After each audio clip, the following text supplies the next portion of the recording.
It is your prisonplanet.tv memberships that fund so much of what we do here on this operation. And then we're more than happy for the TV show after it's aired live, then be leaked out onto the web to tens of millions of people. That's our goal.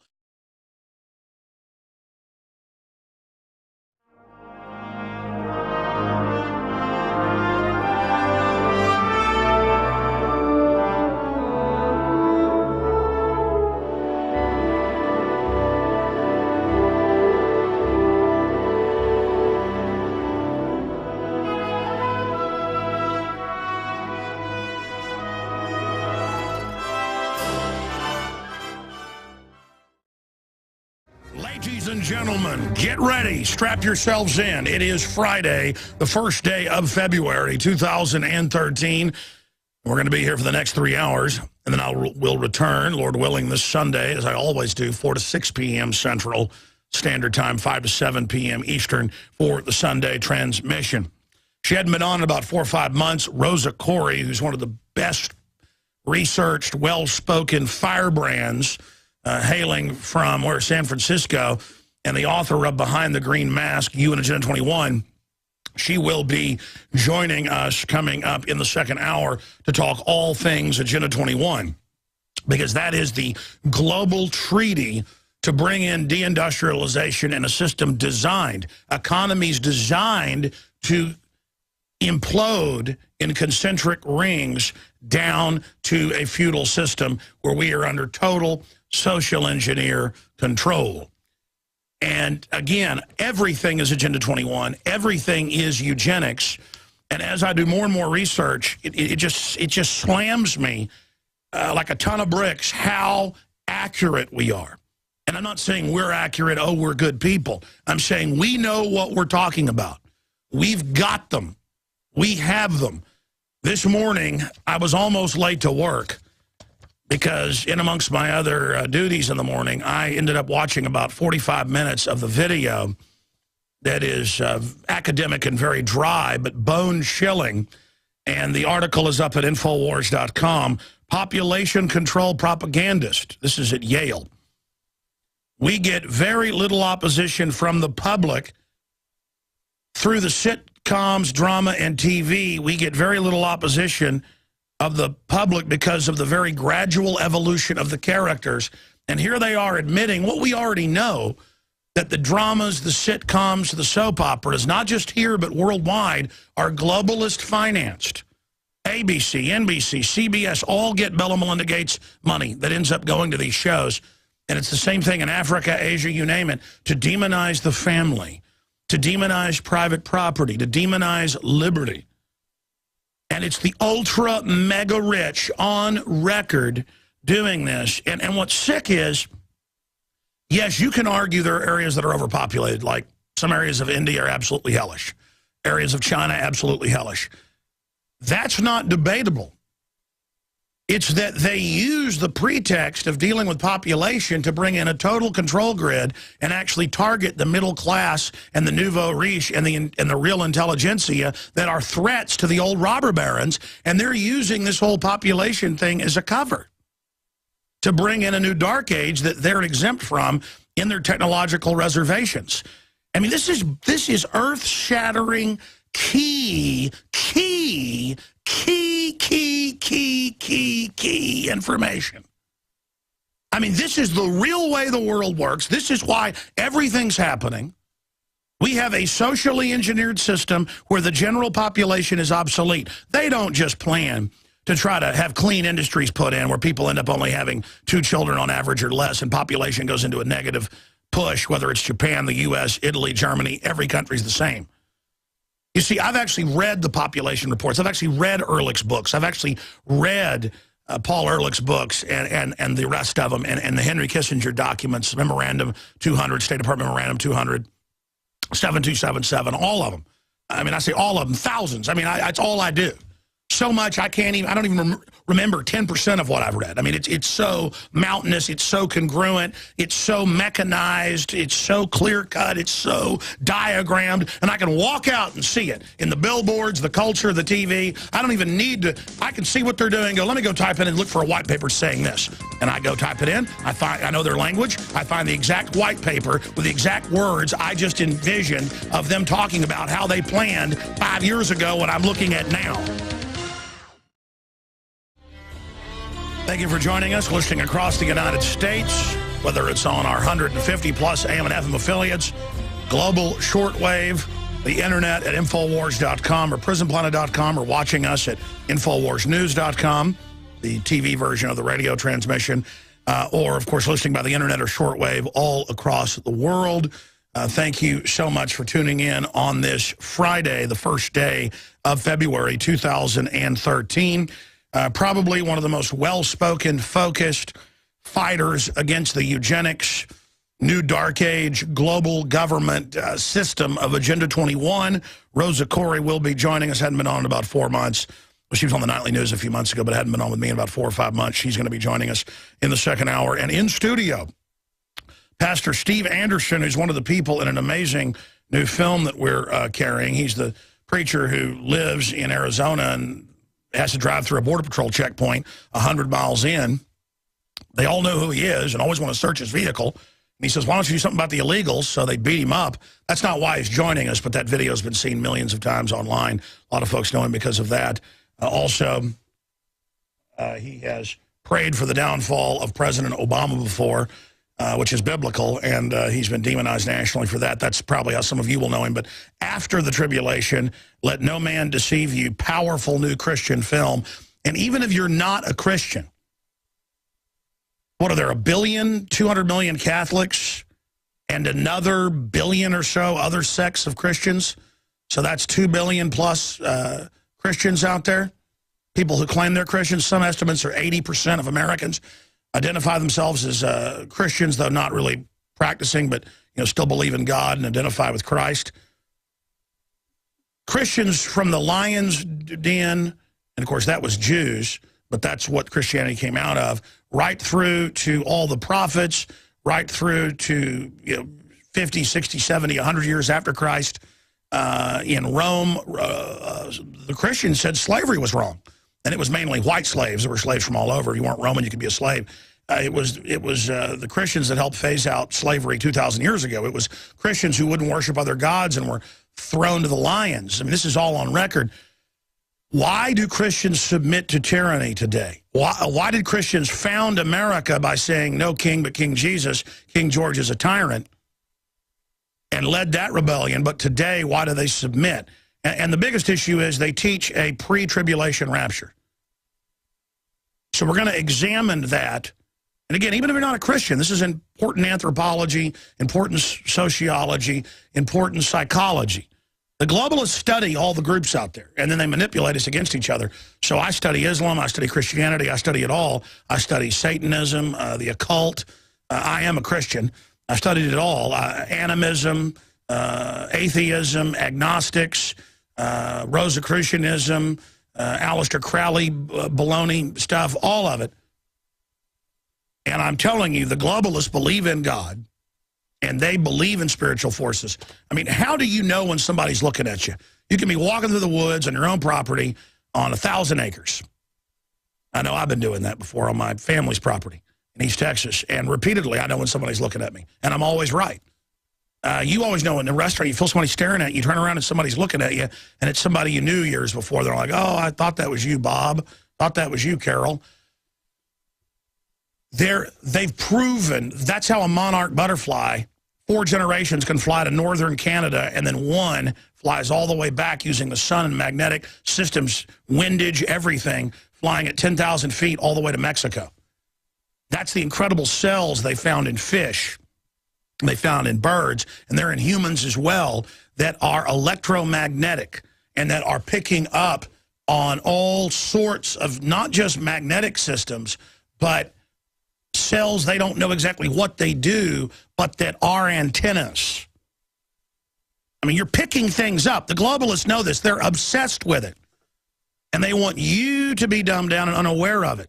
Most of the major atheist movements, the low-level atheists, think they know it all and are real intellectual. And, they never believe in even in government corruption. That couldn't exist. Things that are admitted can't exist. It's a very one-dimensional, dried, stale perspective, and I don't blame people wanting to be atheists. You look at establishment religion, boy, that would make me an atheist any day, or at least an agnostic. But the spiritual, it's definitely real. And humans for our entire history have known this, so there's always a priesthood who tries to get between you and the universe, you and God, you and God's creation, the universe.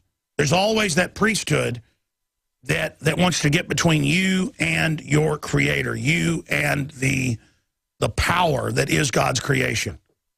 Because that's where the proof of the civilization, the proof of the intelligence is the civilization, is the creation, is the master builder. People say, that's Illuminati, master builder, great architect. God is called the great architect and the master builder. In the Bible, the Luciferians take everything and they take it onto themselves. Every symbol,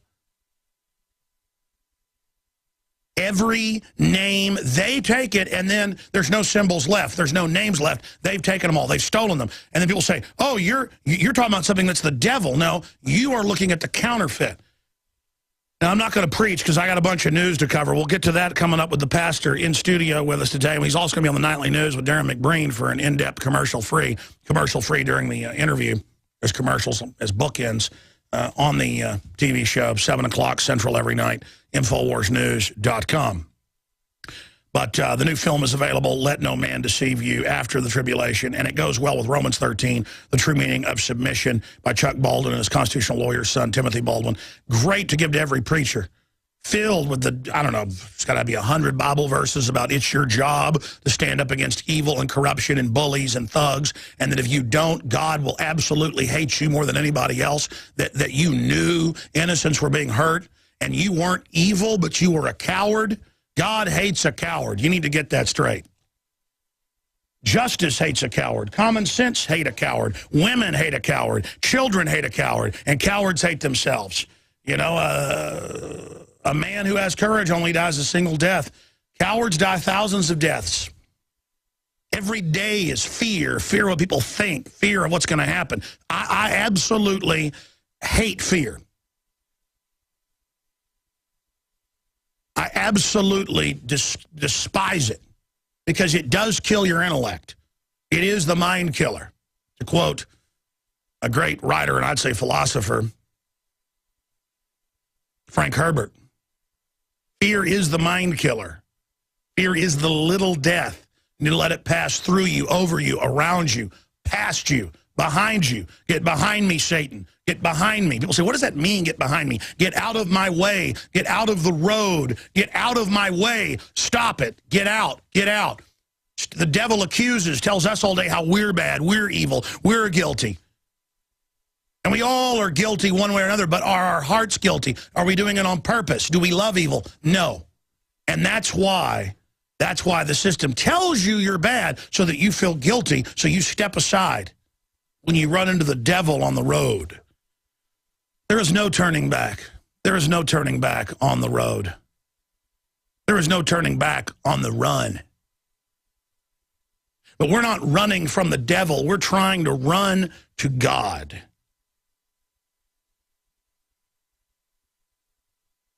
Because it's a race. And the devil, whatever you want to call it, doesn't want us to achieve that level of awakening and understanding. Consciousness. The system wants to keep you within this controlled box, feeling small, feeling ugly, feeling powerless, feeling scared, so that you don't break out. Climb to the surface, come out of the cave. Plato's cave. THX 1138, Robert Duvall climbs to the top. Allegory of the cave, and sees the world. Logan's Run climbs out from the subterranean system of control, the technocracy, and sees the open earth.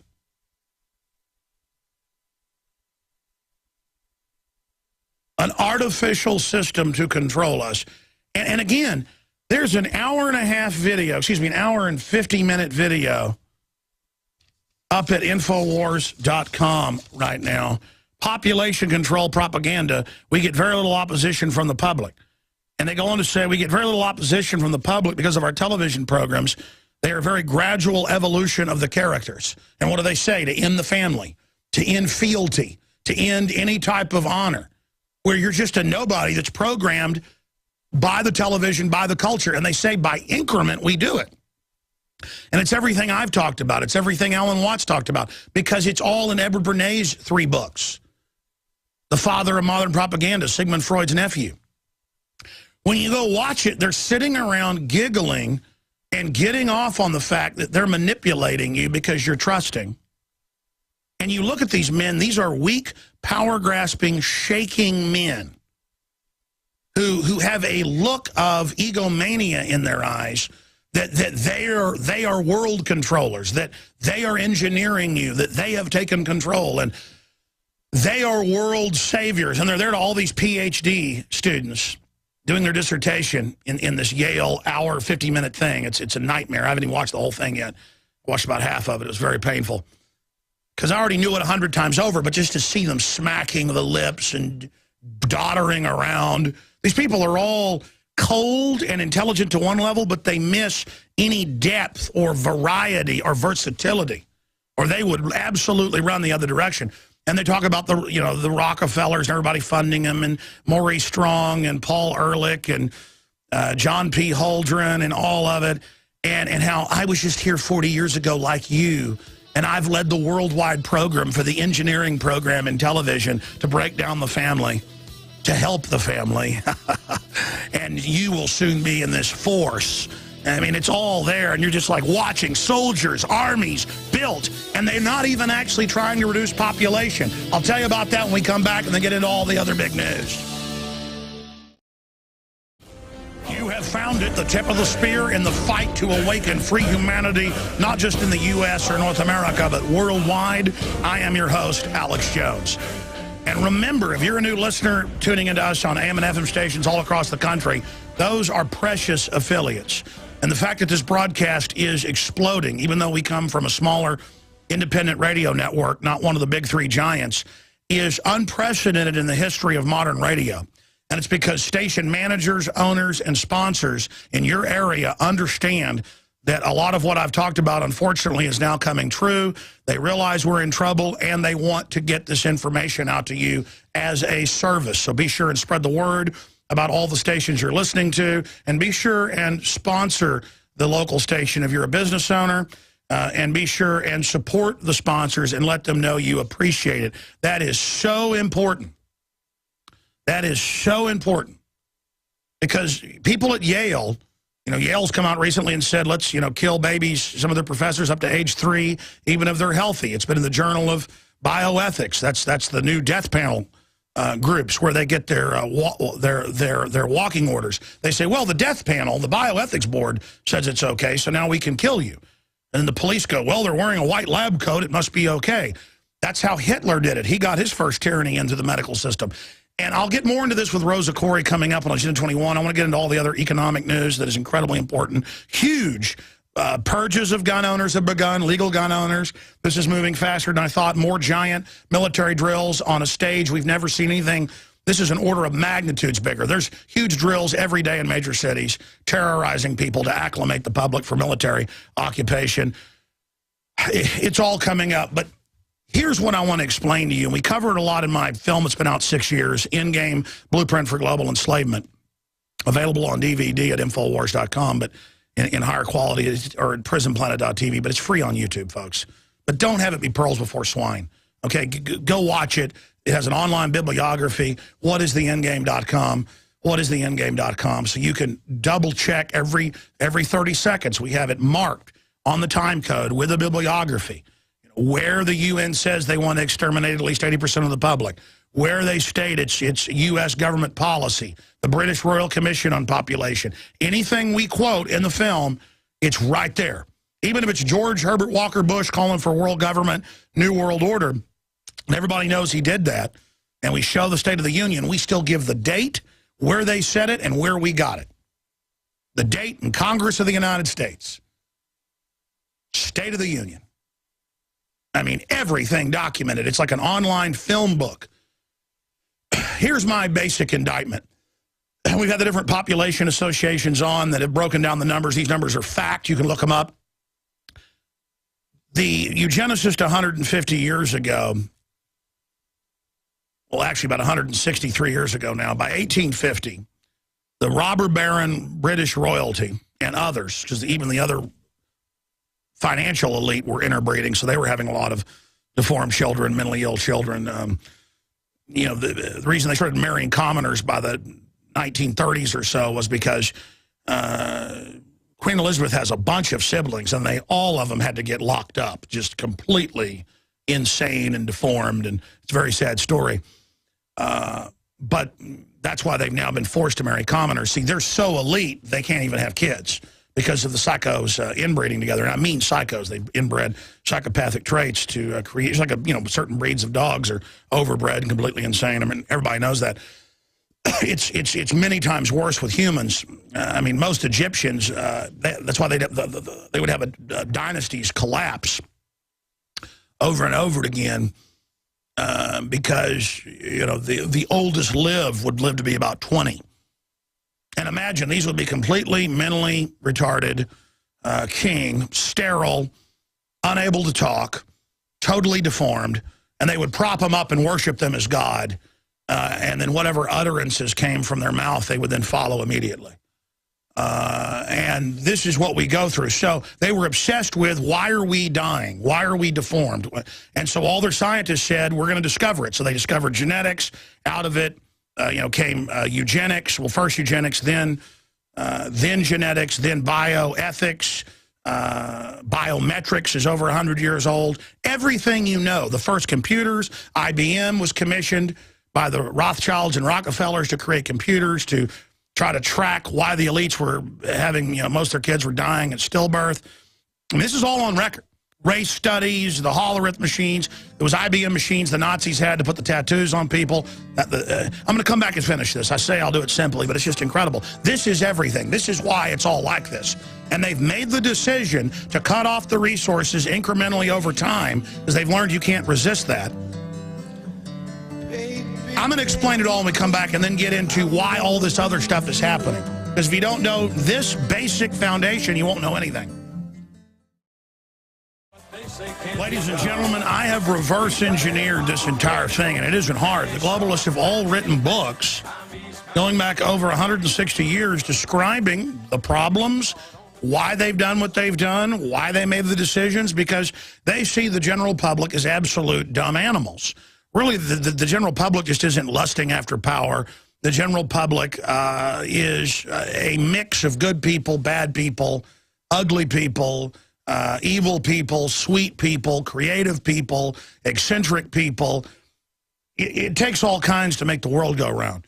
But hereditary power always ends up taking over, whether it's North Korea, whether it's the kings of Europe, whether it's the kings of Japan, the emperors, whether it's been the kings of the Chinese. The communists always just end up turning the Politburo into an above-the-law hereditary royalty. I mean, you go to places like North Korea, they're now in some cases 4 generations into people who are given the seat on the government council or given the seat in the local government job and given the house that their grandfather had that was given to them by the communist. And this is what they set up. And so imagine, you've got inbred groups already inbreeding for being aggressive, being ruthless, being cunning, being smart. Let's say if your ancestor is William the Conqueror, who was a particularly powerful king, obviously out of France, what is France today, because he was from a commoner. A king in that area, mated with, particularly aggressive barbarian woman.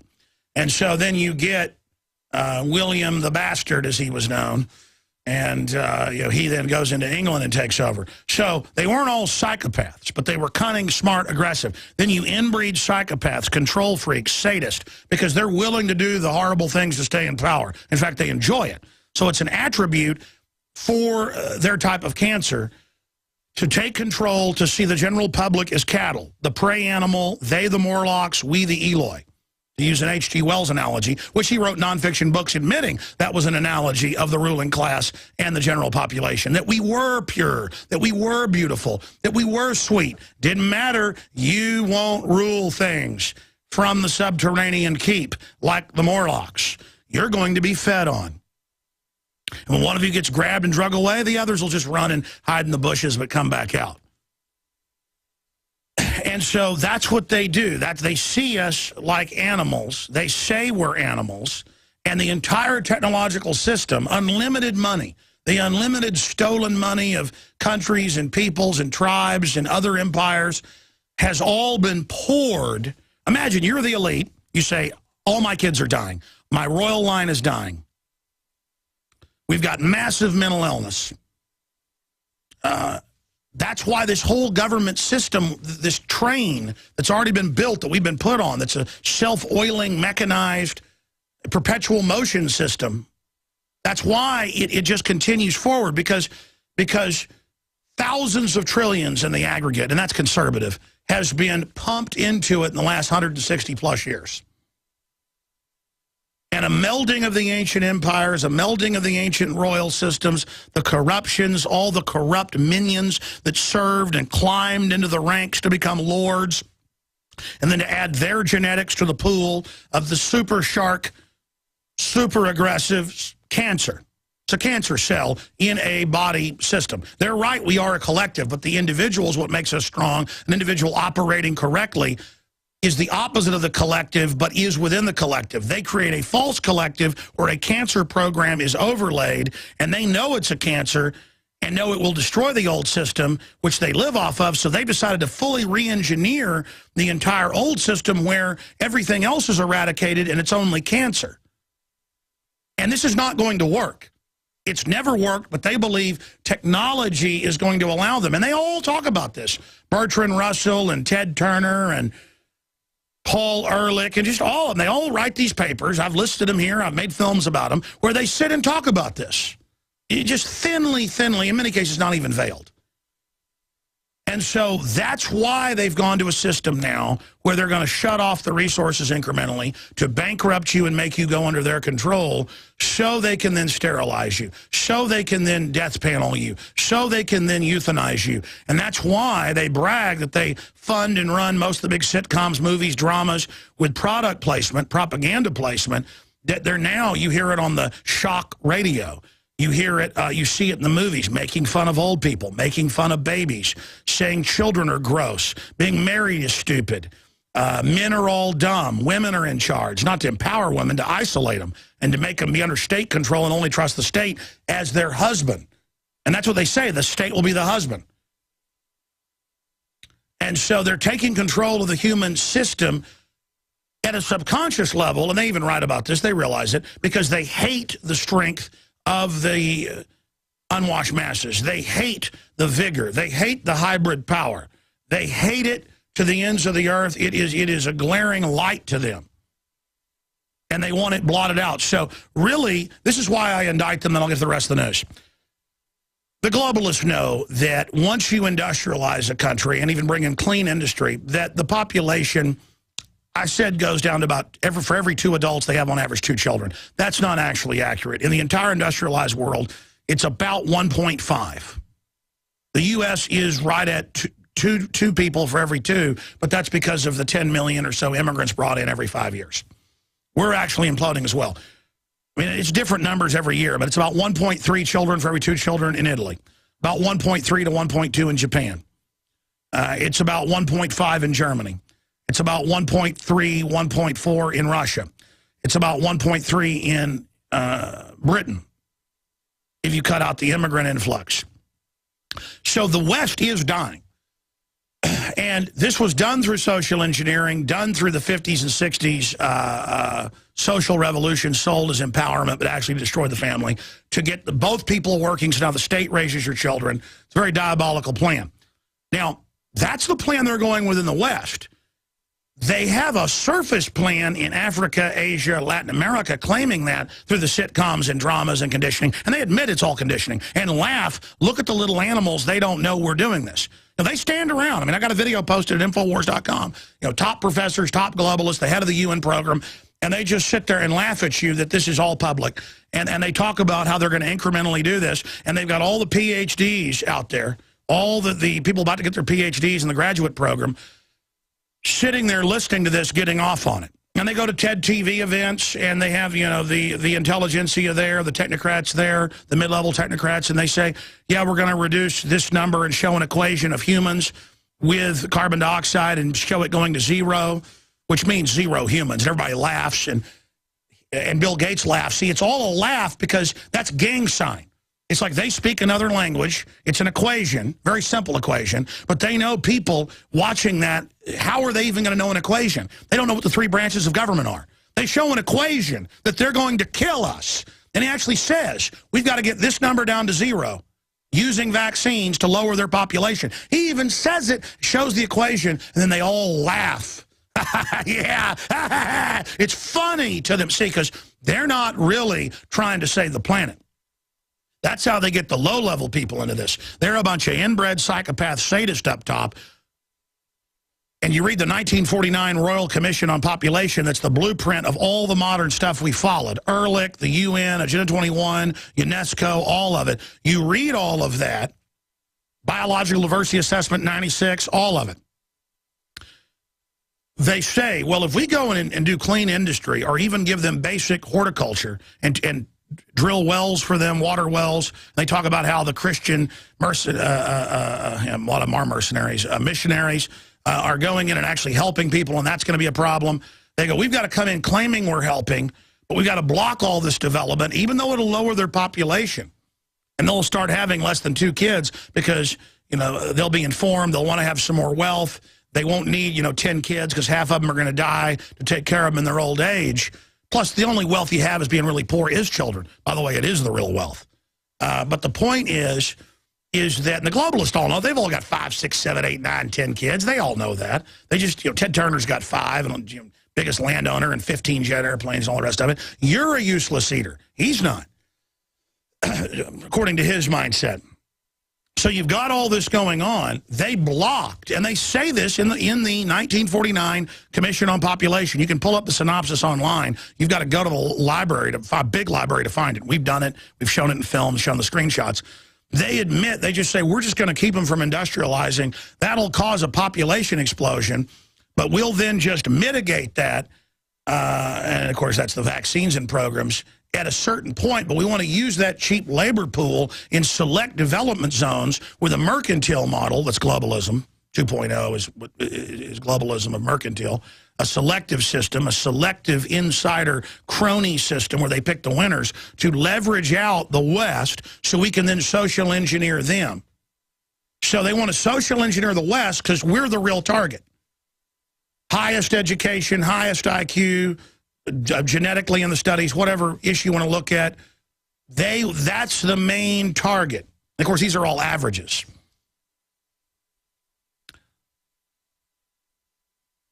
And they're also targeting the Chinese. Again, they're also targeting the Japanese. But they're targeting every other country, ladies and gentlemen.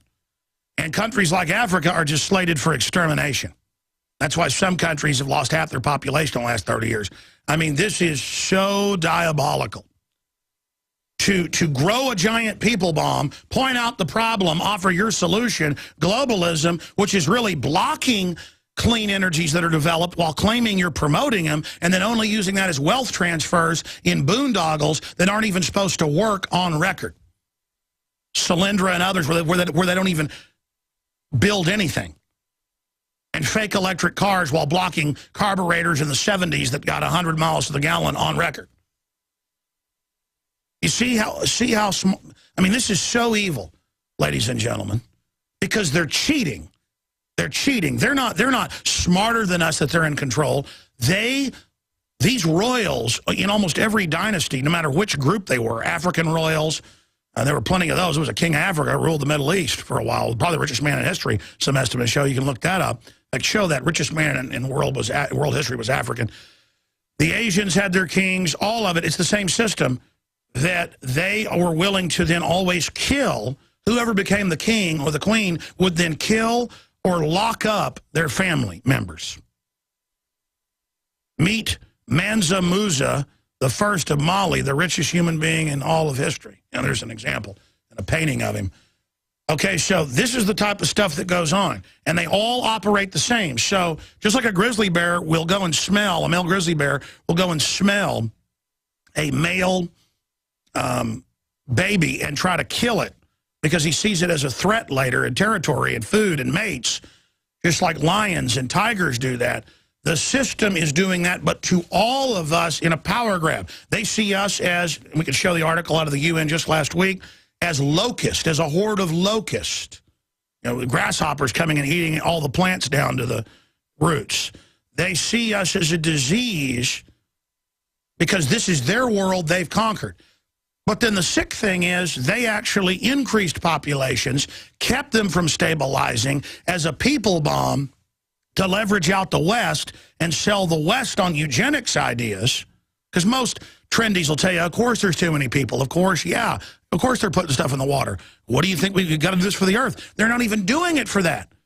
They're doing it to just control everybody and their main target. It's come out a decade ago or more. They have school study tests where they give them to 6th and 7th graders, and the boys that show the highest aptitude, black, white, doesn't matter, and who show the leadership traits, those are the ones that get flagged. You get called into the principal's office or the nurse's office, and they say, you're a troublemaker, we want to put you on Ritalin.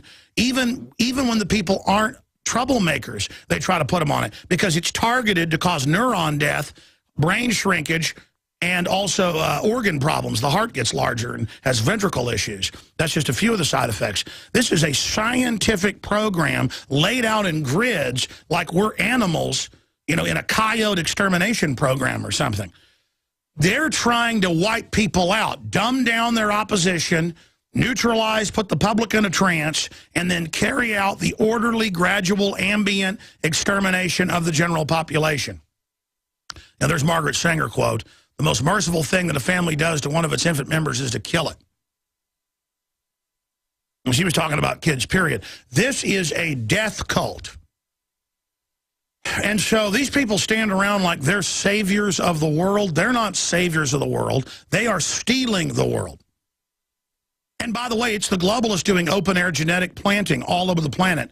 They're the ones with thousands of laboratories, thousands, firing gene guns into random plant, animal, bacterial, you name it,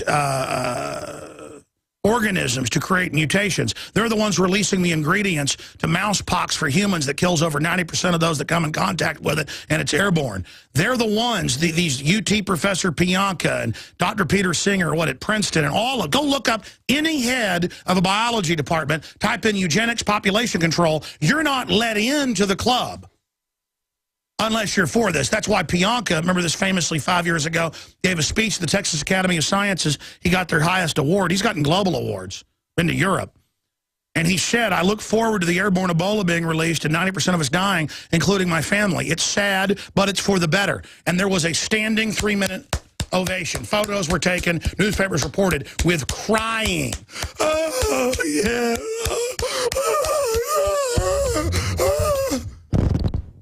Even my family's gonna die. And everyone was so moved by it. They all just, yes, all the top Texas Academy of Sciences people. I talked to the reporters that were there. They were taking photos and covered it.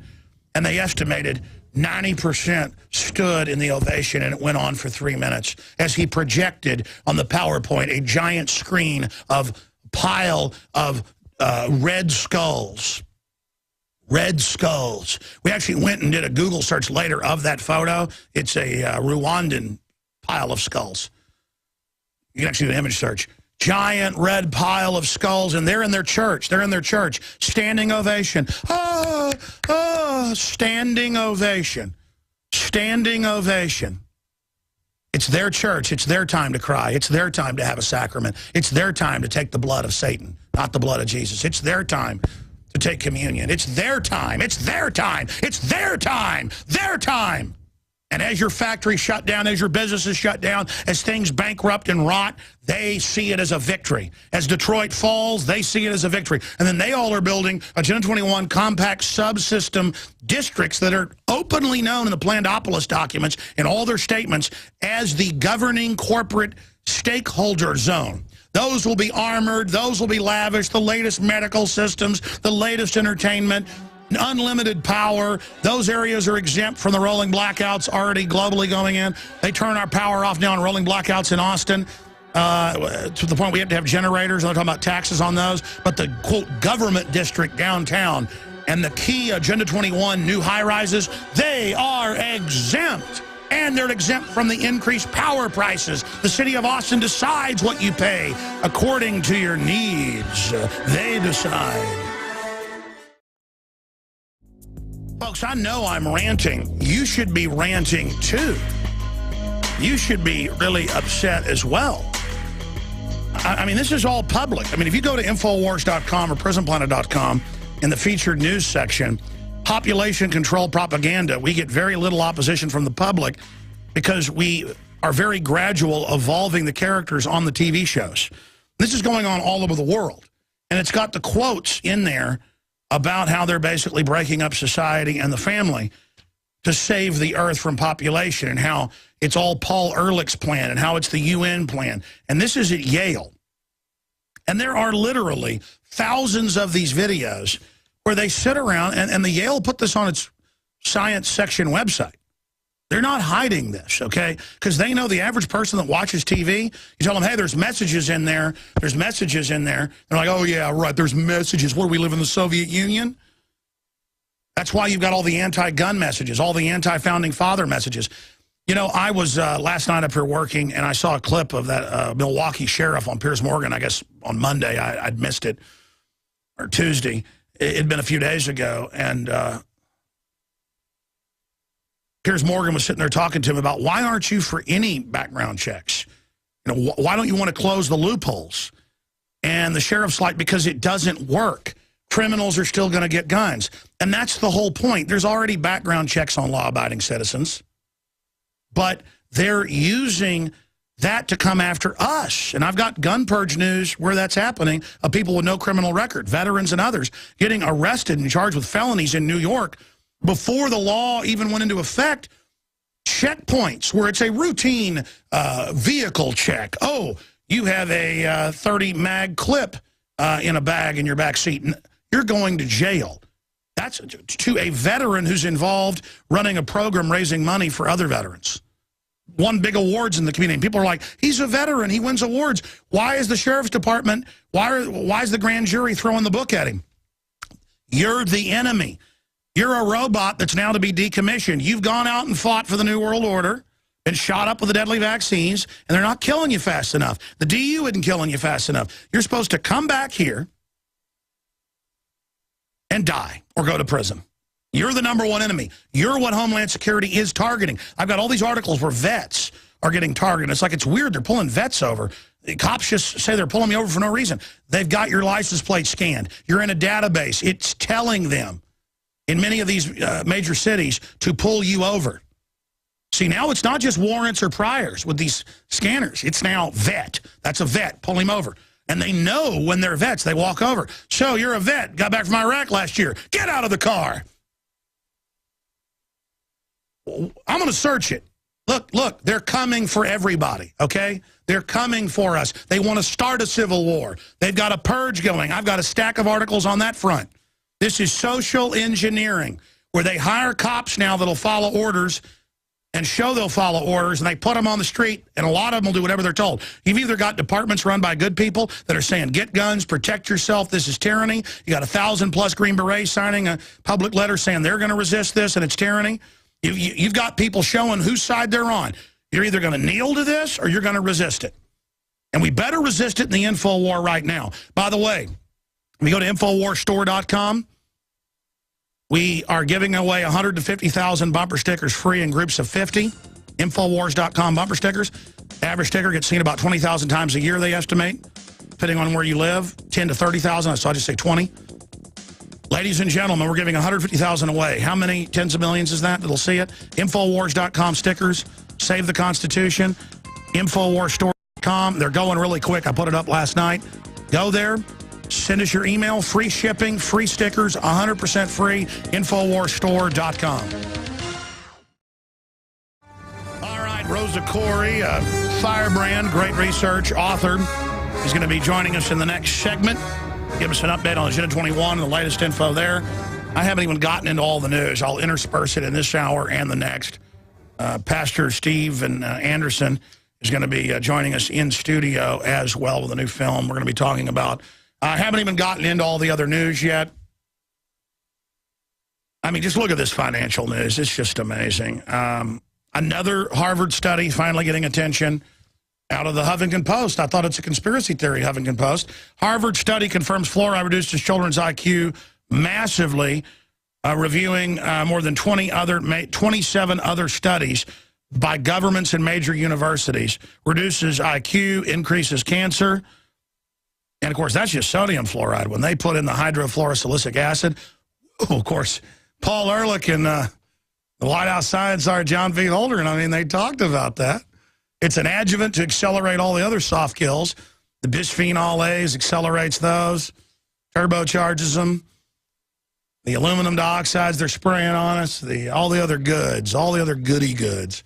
And then, of course, the globalists all religiously, like the plague, on record, the Chinese elite, the U.S. elite, European elite, they all literally obsess on purified water organics religiously. But they want you to have it because they care about you and your family.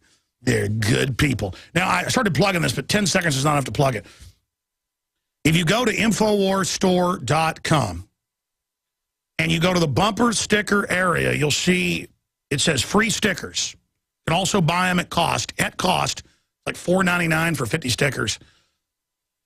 But if you want to get them totally free, no shipping, no money, zero. Might be 1/10 of a cent the amount of computer energy you use, electricity, while you're on the website. So I guess it may cost you about 1/10 of a penny. But that's your own money or electricity bill. So I guess I lied. It's not totally free. But I'm not charging you anything. If you want to start splitting hairs, how many angels can dance on the head of a possum, all of this type of stuff, how many chimpanzees can dance on the head of a pin, I've made that term famous now. You can go there, and we've got, I don't know, like 6 or 7 new bumper stickers that are also available for sale. But you can get these for free, 50 of them. But you've got to copy the pledge and send it back to our email for our liability. Because I already have homemade stickers where L.A. sends me a bill saying someone stuck a homemade sticker up. If somebody sticks an Obama sticker up in L.A., do they send me a $100 bill saying they'll arrest me? Now, of course, obviously, I'm not going to pay it. It's made up. It's not even one of our stickers. Everybody gets to sell bumper stickers to put on people's cars. It's not my fault if somebody buys a can of Coca-Cola and goes and throws it at somebody. Are you going to blame the Coca-Cola company? I mean, again, that's an example of what we're talking about here. So, but you have to just be over the top. Just wherever you want it sent, you just send the email back with the attached PDF, pledging to put it on your own property or to give it to others who want to put it on their property. And it's 50 stickers. That's easy to give out. It's a great conversation piece. It's all available at InfoWarsStore.com. Now, I put it on YouTube last night. We can give out about 3,000 groups of 50. As of this morning, about 1,600 had already been given out. So by the time I plug this, everyone's going to rush in there. So that doesn't mean everybody's going to get them free. We'll probably pull the offer by the end of the show. But you are in danger, Infowars.com. That'll get people talking. It's a great conversation. There are so many great new stickers. And again, we kept back. We got 150,000 printed. Got another 30,000 of the same stickers for sale at cost. At cost. You pay the shipping and $4.99 or $4.95 for 50. And that is the cost. I had them break it down. That is the cost. That is the cost. Bumper stickers at cost for those that want to help us do more. And if we get donations and we get financial support and the money comes in, I'll start doing this every month. Costs us like $20-something thousand, I think, to get the stickers and ship them. I think Weldon said 30,000, but the point is, it'll reach tens of millions conservatively. It's part of Operation Paul Revere. Ladies and gentlemen, it is Friday, the first day of February 2013. And we're going to be going to a very special guest, the author of Behind the Green Mask, UN Agenda 21, Rosa Koire, a book we sell at the InfoWarsStore.com online book, video / Patriot bookstore. Very important to get that book and get that out to county commissioners, sheriffs, police, city planners, because most people are following Agenda 21. They just don't know because they're compartmentalized. This is basically the red pill. with a green cover. Okay, the green red pill. Now, before we go to her, this is the type of news that I have here in front of me, and this is all up at prisonplanet.com and Infowars.com. This is now every day. I've never seen the magnitude of huge invasions practicing taking over government buildings, universities, facilities, public schools. They're now saying the Army will respond to, quote, domestic terrorism, and they're calling terrorism, quote, gun crime. The whole Homeland Security system officially to go after gun owners. This is a way to purge people. And speaking of that, also up at Infowars.com, and this is in the local news, decorated combat veteran arrested, charged with 5 felonies for possession of an AR magazine. Those are now illegal in New York State. And it turns out his family's just now speaking out. This happened before it was even officially implemented. They don't care. And it said a routine vehicle check. They have checkpoints all over New York now, folks. They now have them in Texas. They're gun checkpoints. They call them gang checkpoints, vehicle checkpoints, and they know you're a vet. It's in the computers, and they're going after you. And again, it's not every jurisdiction, but some of these jurisdictions have really evil police. They're now hunting the veterans, and that's on record. Department of Homeland Security targets gun collector. And the KRQE piece I want to play later, they're like, well, they caught him by this. And then it goes on to say he hadn't done anything wrong, and that he's a firearms importer of decades, and they claim a serial number might not have been properly on one rifle. And it's a local gun dealer. And they go, well, he might not have filled out all his forms right, and the news acts like he's the... And they have a neighbor woman. You got to see the video at Infowars.com on the KRQE going, he's just so evil. I mean, oh my gosh, I saw the guns. I saw them bringing the guns out. I hope something's done about him. I mean, just amazing. So we've got that. Newtown calls for armed school officers. Gun control officials set sights on ammunition and background checks now to take those guns. Teen shot at Atlanta school, but they had an armed police officer there, so it got stopped. So that's the answer. Suspect suicide bombing kills 2 at U.S. Embassy in Turkey. Boy, that's really heating up over there. That's some of the news on that front we're going to be getting into. DHS revamping immigrant welcome material set to include Obamacare. How you don't just get your babies paid for now. Free Obamacare. But citizens have to buy the insurance, and the official IRS website says they may make families buy up to $20,000 a year as the new average within 3 years. This year, premiums are set to double from average of $5,000 to $10,000 per person. Within 3 years, $20,000 per family. Because it's mandated, written by the insurance companies. Oh, my gosh. Unbelievable. That's CNS News. Obamacare to soon cost an average American family $20,000 a year. Natural news story up at Infowars.com by Mike Adams. Stocks jolted by jobs data. Dow briefly tests 14,000. That's because of dollar devaluation. The real economy is going into free fall. Excuse me. Gas prices heading up again. Yep, now it's time for inflation. 8.5 million Americans left labor force in the last 4 years. 169,000 Americans drop out of labor force in January alone. Yeah, hey, listen, I was realizing I was about to hire some more crew members, but I just realized they're going to force me to get Obamacare. I don't even know if I can keep who I've got. Anyways, all part of the Agenda 21 shutting down the economy. You can have a coal power plant, but we're going to bankrupt it. Again, this is the admitted program to bankrupt us because only the insiders are exempt from everything.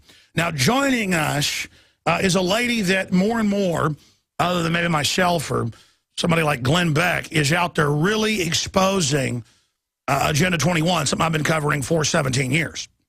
And I'm proud of the fact that we forced this out in the open. She wrote, though, the best little book, because other books out there are like fiction and stuff about this, so really weird. Hers is nonfiction. It's only 168 pages long. Great bibliography at the bottom of each page.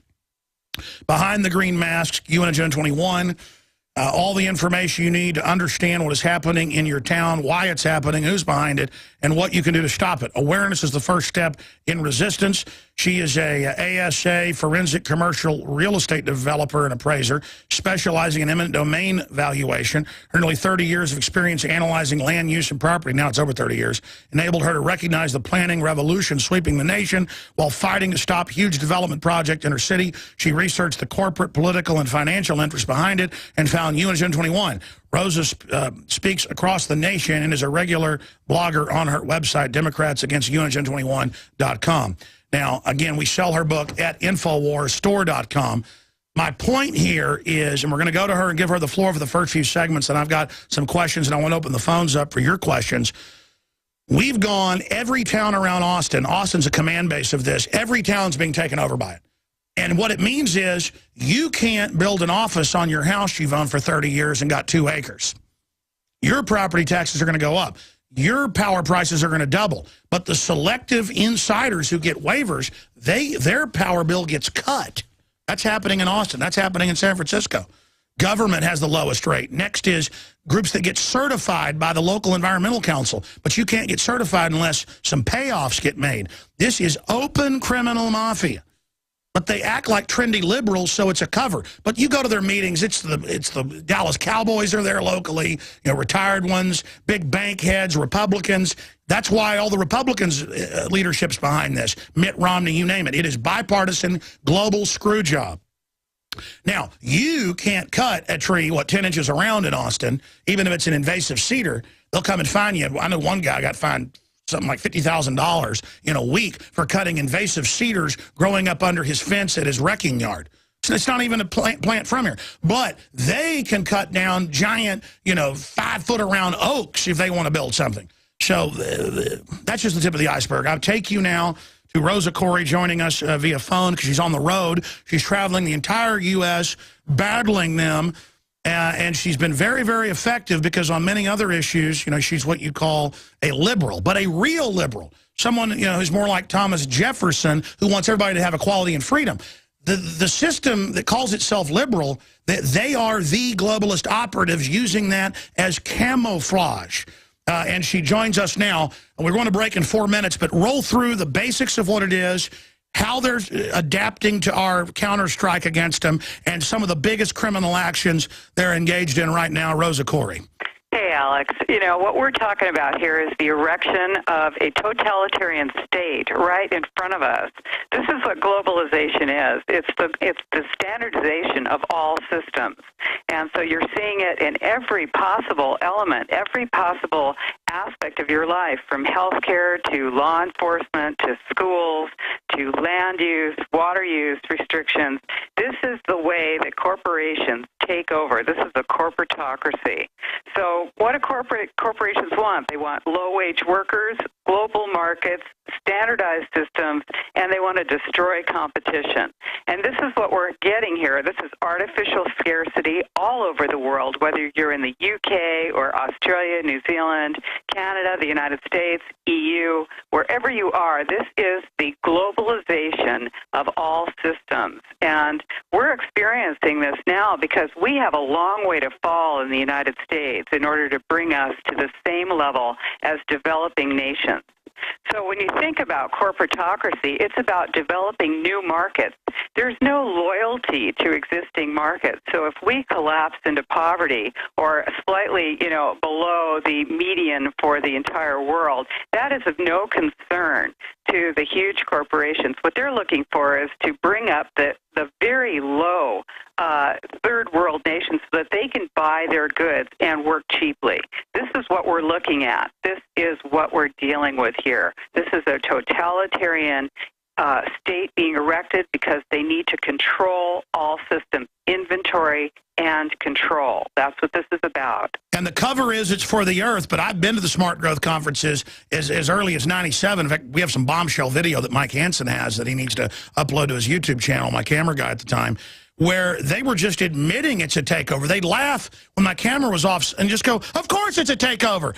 And I had some really mean Dallas Cowboy guy, forget his name, he's famous, big white guy with long gray hair, just push me out of the way, just like, yeah, you better get out of my way. I mean, they know what they're doing.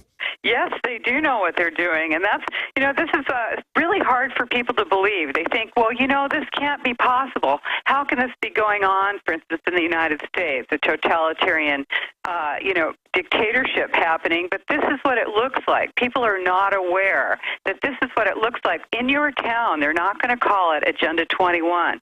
They'll call it sustainable development. They'll call it regional plans. You'll see it as water and land use restrictions. Smart growth. Smart growth, wildlands project, Common Core in the schools, that standardization of your schools. And they'll lie and say, we're going to give you parkland. We're going to take this farmer's land, his 5,000 acres, and not pay him anything. We're just going to take it. Then they turn around and build condos on it that the mayor who takes it, his buddy, builds the houses. I mean, it's just unbelievable. Yes, this is about what they're doing is it's a completely unlevel playing field because they're using your taxes to subsidize low-income development and high-density transit-oriented development. So they can raise the general public's taxes even more. That's what Bloomberg says. Let's talk about that. You're going to live in a 250-square-foot, San Francisco's doing it too, apartment. They're going to raise your taxes and an actuary to force you into that. We'll be right back with the incredible social engineering. All right, Rosa Koire is one of these guests where I just find it so hard to shut up because everything she's saying is true. Everything she talks about gives me flashbacks of 16 years, 17 on air. But listeners were like, have you seen these UN documents? Have you seen the Rio meeting 4 or 5 years ago? This is in 1996 or so, 1997, because they just had the Rio meeting in 2000, in 1992. And so I've been on this forever, and then I know how criminal it is. I'm not up here with rhetoric, okay, calling them criminals. It's diabolical mafia takeover through zoning, through government, all selectively enforced. Let's go back now to Rosa Koire. Rosa, we were getting into these new compact coffin apartments. Continue. This is a short segment breaking down what we're facing. Great. Well, this stuff sounds great. If it didn't sound so good, we wouldn't be falling for it. I mean, who doesn't want walkable, bikeable, transit neighborhoods, Sounds so great. But smart growth is the hardscape for your future poverty. It is for a failed economy and a loss of private property that they're designing these small apartments stacked in the center of your town so that you supposedly don't need a vehicle, but the fact is that you will only be able to go where that train line that may or may not exist goes. And the idea is that you will be restricted to city centers, mega regions, mega cities, and you will not be able to get out into the rural and suburban areas. This plan is about bringing people out of rural and suburban areas into city centers where they can be more easily controlled, monitored, and surveilled. That is what this is about, more eyes on the street. Community-oriented policing is Department of Justice. This is about creating more crime, calling it community crime, and then being able to jail more people. Those prisons are public-private partnerships. So this is what we're looking at, is a combination of nonprofits, corporations, and government. This is how government is taken over. And again, right here where I live in Austin, they now have TSA checkpoints downtown and at the train, and they admit you're not going to have the money to have a car. You're going to be on a bike or in these compact cities, and guess what they're doing out in Elgin and other areas? They're going to use federal taxpayer money to build 10-story high-rises in the country, make everybody move into them, and they say there'll then be a factory off the back like China. Yes, it's the Chinese model. That's exactly what it is. With the suicide nets, I guess. And the Walton Family Foundation, the Ford Foundation, the Rockefeller Foundation, many huge foundations are funding nonprofits that then pressure your government and partner with corporations to make this happen. This is what it's about, but we have power. The people have power, and we can stop it, but we need to work together. And by the way, for those that don't know, the globalists all brag, China is the model, and it's an anti-human system not meant to build up a civilization, meant to destroy it, to reduce population. It's not that, oh, there's horrible labor in China before they get built up like our Industrial Revolution 150 years ago. The globalists didn't get to fully take over. The robber barons got beaten back in the 20s and 30s and 40s and 50s. This is their massive counterstrike. This is their move. That's right. You know, this is, if you look at who the large corporations are behind this, some of them, like Siemens and IBM, are a continuation of the Nazi plan. This is exactly what we're looking at: control, management of information, and restriction on your use of land, water, and minerals, and every aspect of human life is going to be controlled, and it is in the process right now.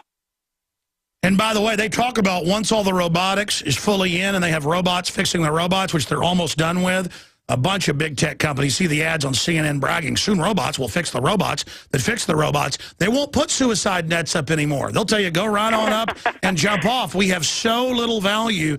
And the pig demon, Al Gore, the fake liberal, he's the guy on the board of Apple who's made sure they don't pay people a living wage in China. And I mean, what a monster. Yeah, you know, if you take a look at what the largest job growth, what the largest industry growth is over the next 20 years projected, it's retinal scanning and imaging machines, secure data storage, satellite imaging, and, of course, social networking. So none of your information is private. It's just incredible. And I think about the Foxconn workers for Apple and just the devastating things they've gone through. I've got an image up for TV viewers of these innocent young people. I mean, total slaves. Absolute total slaves. And look how skinny they are.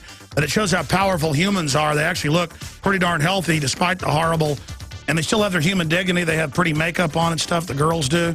But they live in these facilities. They have forced abortions inside.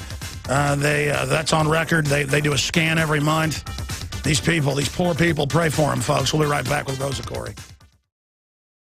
Ladies and gentlemen, we're going to go back to Rosa Koire here in just a moment. I'm going to give the number out if you've got questions or comments for her. She'll be with us till about 5 after next hour. Then we've got our next guest in studio. The toll-free number to join us is 800-259-9231. First-time callers on this Friday.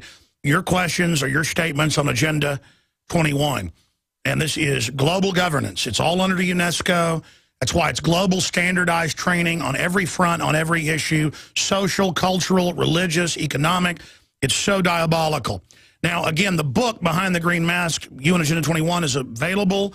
The lowest price you're going to find anywhere, matching her price, at InfowarsStore.com, and your purchase supports our work. You ought to buy these by the cases and give them to city planners and others to identify if they're a conscious operative, or a lot of them read it and wake up and resist, and Rosa can talk about that. So the good news is this is so diabolical and so on record that if we just expose them and resist them, we're beating them all over the place, and that's why they are screaming bloody murder. A year ago, they said this didn't exist. Now they're going, of course it exists. It's good, and you people are stopping us. So we're going to be talking about that in a moment. Now, the new issue, the February issue of Infowars magazine is out. The hard copy, 60-page, big color glossy, with an image of the 50 states forming a gun. Why the tyrants want your guns. And this is guaranteed to sell out. Sometimes the magazine sells out in 4 or 5 days. We put 70,000 on the streets in Texas and sell 30,000. We hold back some. You can either buy them in bulk in groups of 10 up to 100 at cost, or get a 1-year subscription. And when you get the 1-year subscription while supplies last, we are also able to then generally put in the last issue, a few that we hold back. So you can subscribe at InfowarsStore.com. Or you can buy them in bulk while supplies last at InfowarsStore.com. Or you can call toll-free 888-253-3139. Again, that's 888-253-3139. An amazing magazine. People are blown away by it. And it's a pamphlet. It's a 60-page color pamphlet that you can buy at cost to give to people to wake them up. It is an InfoWar. And finally, you know, 4 years ago, we sold the Obama Joker socialism shirt. Really, it's fascism, so we had both variants. But it was we only sold it for about a year, and then I said, I'm never going to sell it again. We may sell a different design later. Our great graphics designer, Janae Meadows, she put together the Obama Tyrant shirt that I'm holding here in my hands. And it is Obama the Joker, and it says tyrant, Infowars.com. When people then ask you what it's about, it's a great conversation piece to wake them up. And on the back, we've taken our most popular T-shirt ever and put that on the back, Infowars.com. An AK-47 with the right to keep and bear arms shall not be infringed on the back, and the words "come and take it." So I think this is going to end up being the best T-shirt, most popular ever, and that's how we fund our news operation and everything here and fight these globalists. Now, before I go back to Rosa, I want to say this about guns. The NRA, I saw a statement they put out yesterday, and in the past they were like, yeah, we think there should be background checks for everybody. Get rid of private sales even to your neighbor of a gun. And they were asked, why have you changed and said you're not against private sales now? And they said, because the system doesn't work, criminals will still have guns. Well, let me take that one further, and then we're going to go to our guest. Let me take that one further. We don't trust the system. Yeah, it sounds reasonable to have a mental background check and a bunch of background checks to get a gun. And if angels were running things, the good angels, then I would be for it. The globalists have taken the guns everywhere in the world. While they arm against us, they are taking our guns. Australia took all the semi-autos, now they're taking the bolt action. It's happened everywhere. These globalists are on record saying they're going to have the abolition of our guns. The UN is on record while they engage in atrocities worldwide. It's the same thing. I like bike lanes. I like, a city ordinance saying you get a tax discount if you put a garden on your roof. I like, things like that. The problem is they take all this good stuff and make it global and selectively enforce it, and that's just the window dressing for all the bad stuff that goes on. And I want to give her the floor for about 10 minutes before we go to calls. I'll have to stick a sock in my mouth because the information's so important, because I know it's real. I know it's a criminal takeover. It's like if I saw a guy robbing my neighbors, I'd be like, going, hey, Bob, somebody's in your garage. I mean, but this is our liberty, our freedom, our economy. They want to wreck it. They're on record wanting to wreck it. And it's not that environmental stuff isn't reasonable. That's the sugar coating on the cyanide pill to make it taste good. You can give somebody Kool-Aid, Jim Jones, but it had cyanide in it. Tastes like grape Kool-Aid, going to kill you deader than a hammer. Tastes real good, like antifreeze. It tastes good. It'll kill you. And that's what's frustrating, is that they all want to sound reasonable, and they want us to sit back and be nice and debate with them in a false paradigm. No, it's time to get aggressive to shake people out of their trance. That's why they're now admitting Piers Morgan was a defeat when I blew up. For him, they're now admitting, oh, this is the way to get. Oh, being aggressive does work. Of course it works. They're aggressive. Get aggressive or get overrun. Now, Rosa, I'm going to shut up for 10 minutes. Then we're going to take a few calls for you. But break down, again, the latest on what they're doing, our victories, how we beat them, where you see this going. Rosa Koire. Well, first of all, I want to make sure that people know this is the hijacking of the environmental movement. That's why I called my book Behind the Green Mask, because if it didn't look good and sound good, then we wouldn't be going for it. So there is a political and social ideology that goes, that's sort of overarching on this, and it's communitarianism. And Van Jones just called Obama a communitarian. He said that we've gone way too far in the individualistic direction, and we have to pull it back to rebalance towards communitarianism. And what that means is that your individual rights are balanced with the so-called community, and the community can change at any time. What this is about taking away your right to privacy, to your freedom, to live where you wish, to move freely, and to instate instead the power of the community. So this is why it's about consensus and the Delphi technique, where you get invited to give your opinion on a new plan in the center of your town. But if you don't agree with what the direction of that plan is, what the goal is, then you're considered to be fringe and you are ignored. And that's what this is all about. It's about artificial consensus and giving the illusion of community buy-in.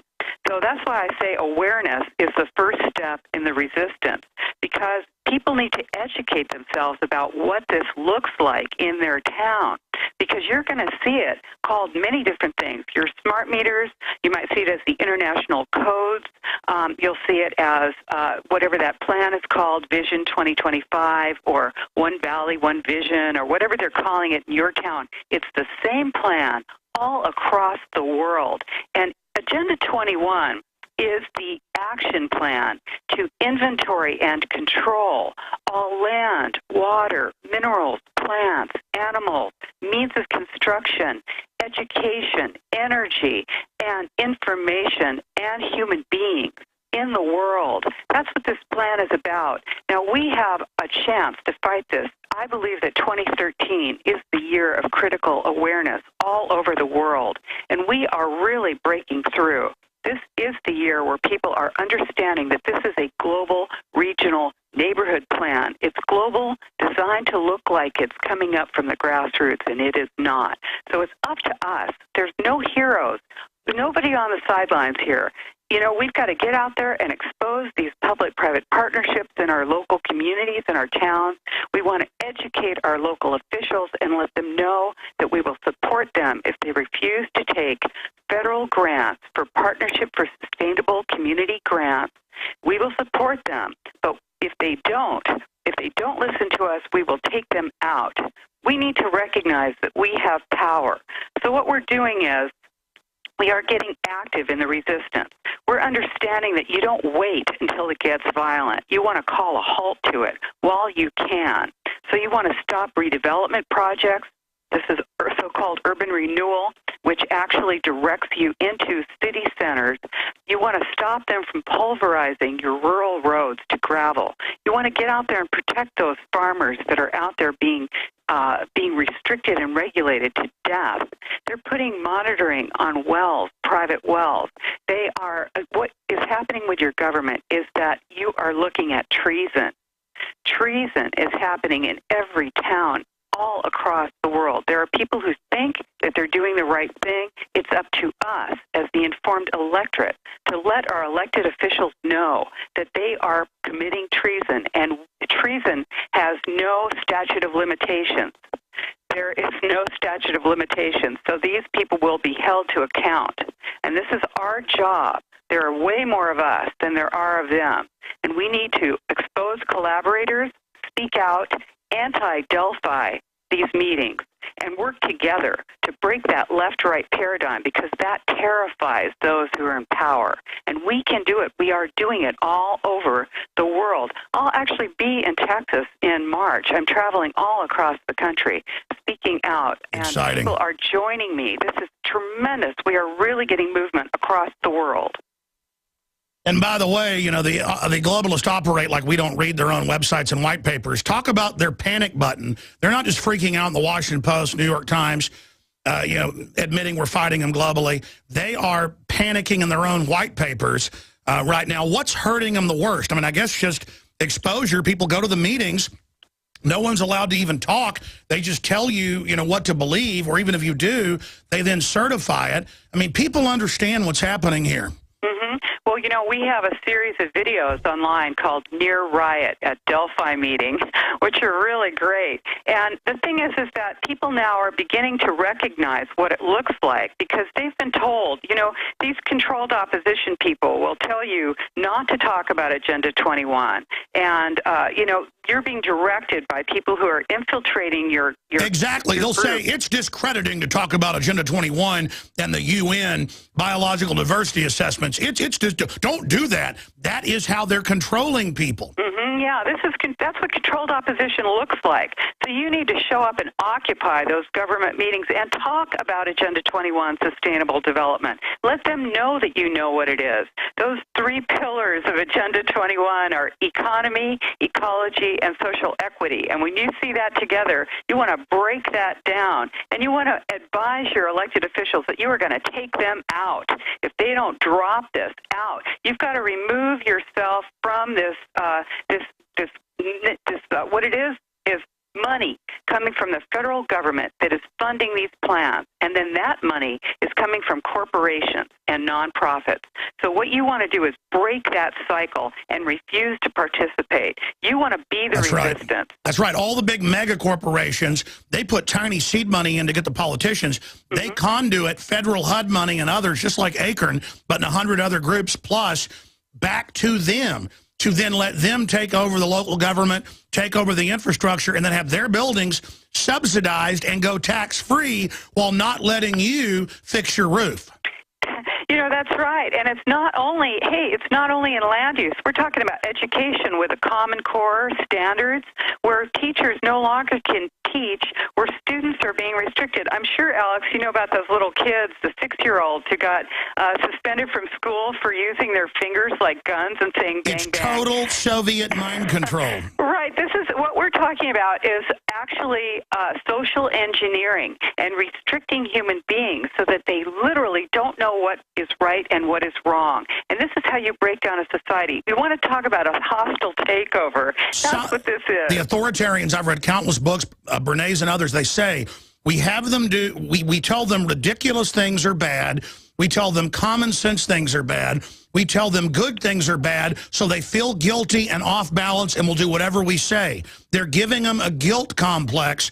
And again, the teachers don't know. They're just given the programming, the handbooks. It is meant to prepare children to believe they're criminals. It is pure evil. That's right. We need to refuse to participate, refuse to give your personal information, refuse to collaborate, refuse to pay, nonprofits, refuse to give donations, and refuse to volunteer. If you're a teacher, refuse. We need to do this together. There are so many of us who are becoming aware. We need to stand tall, stand together, and refuse this indoctrination that we're getting. How freaked out is the enemy right now? They are so freaked out. It's incredible. They were thinking they were going to pull this off and be able to. They're in the end game, but you know what? We are giving them a run for their money, and we will prevail because this is not going to fly. People are not willing to allow their entire culture to be destroyed in order to be moved into these mega units in centers of cities. You know, your town, whatever your little town is, that is a collector feeder town, and that will be closed down, and you'll be moved into the huge city. Take a look at mega regions on our website.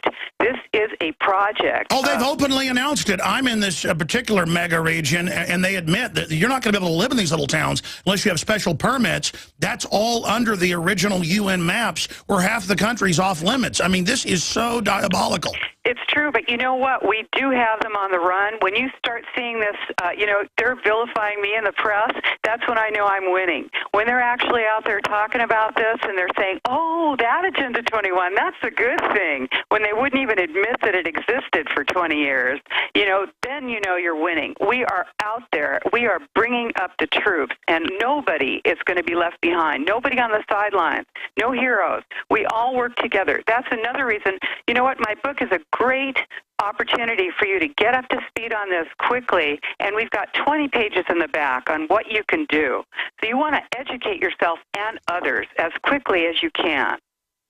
Absolutely. I want to come back and take 2 short segments of calls, and then we have Pastor Stephen Anderson in here talking about the police state and a new film and a lot more. But Rosa Koire is our guest, author of Behind the Green Mask, available at InfoWarsStore.com or by calling 888-253-3139. We're about to go to break in about a minute. Any other key points you want to relay to people right now? Yeah, this plan is predicated on sharing information. That's part of Agenda 21. It's all about sharing our info through technology. This is a technocracy. It is. And so every part of your life is being shared. You have no personal privacy. You need to break that paradigm and refuse to cooperate. That's why they want you in the megapolises with the face scanning cameras, the controls, where they can turn the taxes up to bankrupt anybody they want and literally render you down to people living in jail cells. That's their plan. Turn the cities into giant medium security prison grids. I mean, it's while the elite live in the country and are exempt flying there by jet copter. That's exactly right. This is about controlling populations, restricting ability to move freely and to speak out. But they're going to have model, and Austin is it, model mega cities where the elite lives that are quasi-exempt. It's so incredible.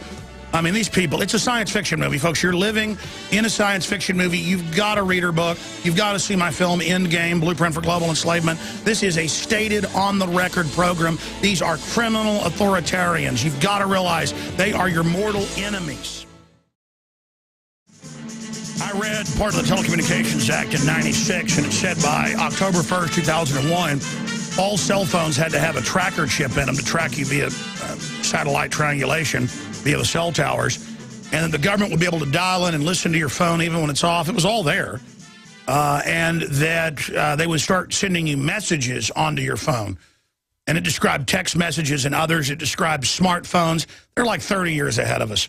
Here's Fox News. Text on missing kids startles cell users.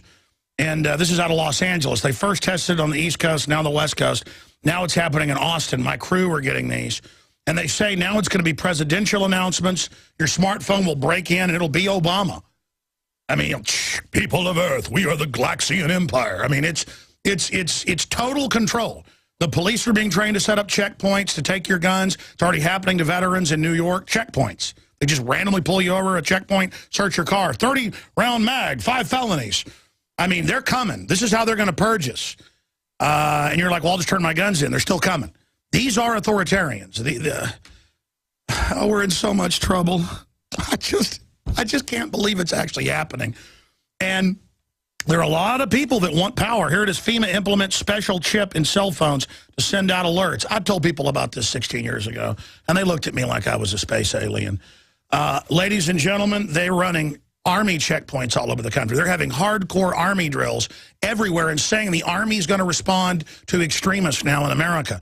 They're getting ready for the organized collapse where they'll pose as the saviors and try to then bring us under their control. That's part of the plan, is a stepped process of collapses.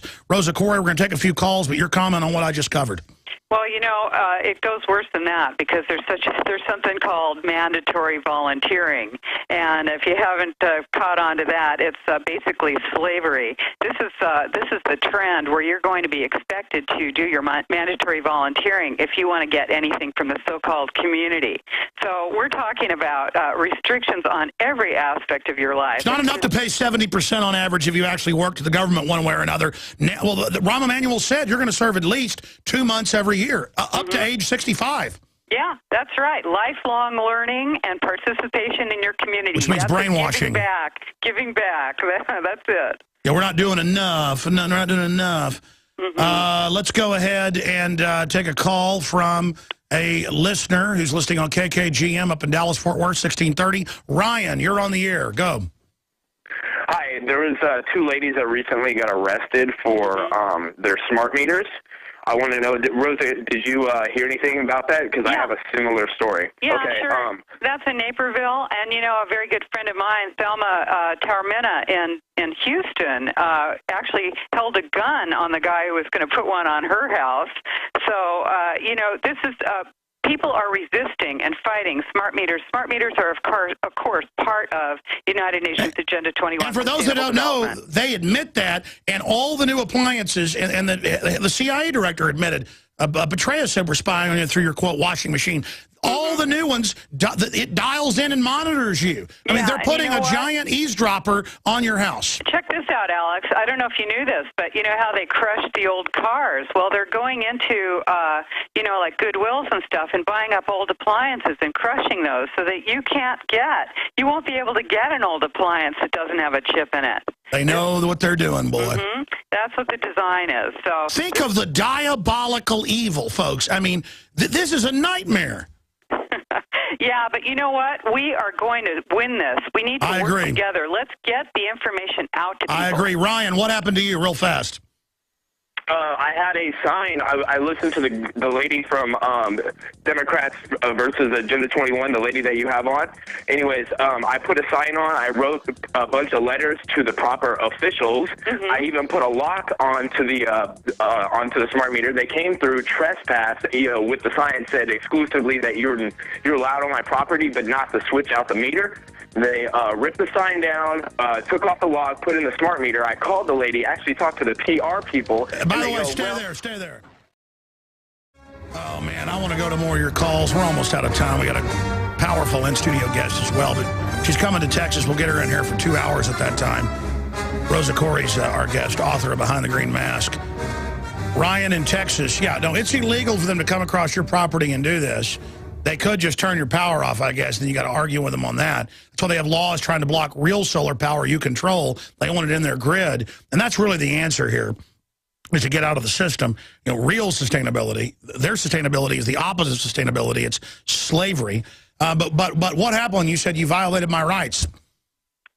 They said, well, by law that we can come in and do whatever we want. That's our property. And I said, well, you know what? I want your property removed, and I'm going to take it out, and I'm going to go on eBay and buy myself a little analog meter and replace it. And they said, well, if you even touch it, that's tampering, and we'll have you arrested.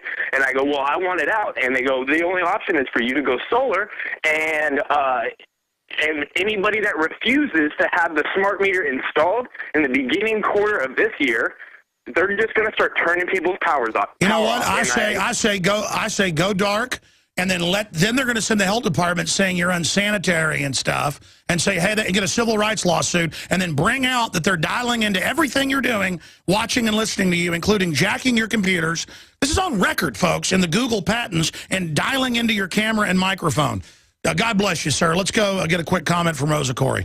Yeah, this is what the smart grid is about controlling everything that is related to technology. So your internet, your phone, your electricity, everything. And also it's about, as you said, Alex, it's about identifying people who are dissenters and then shutting off their power. It's about being able to control. So you do need to resist. I agree. Go dark and then fight them. We need to do this as a nation. Stop it. Refuse to collaborate. It's time to get back to that anyways. Get the candles out. Go dark. Yeah, I lived like that for a long time in Mexico. It's great. It's like camping. I mean, go dark, folks. Go dark. We either fight, and it's only going to get worse. Okay, this is a scientific, in their words, technocracy.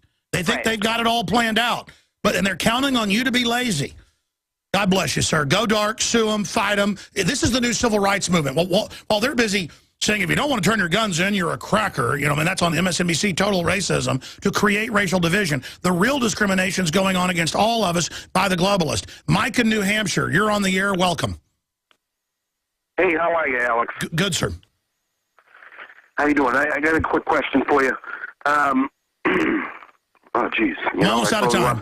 Almost out of time. Yep. I have three. I'm 36 years old, and I have three children up here. I'm very invested in what's going on. I would like some sort of brochure that I would commit to knocking on every door in my town here in Epping, New Hampshire, and telling them about Agenda 21. Okay, look, let me tell you, we have those flyers for you on our website. That's Democrats Against UNAgenda21.com. Those flyers are called What's Wrong with Sustainable Development, and Why is Everyone Talking About Agenda 21? Make those flyers. You can make 100 flyers for $6.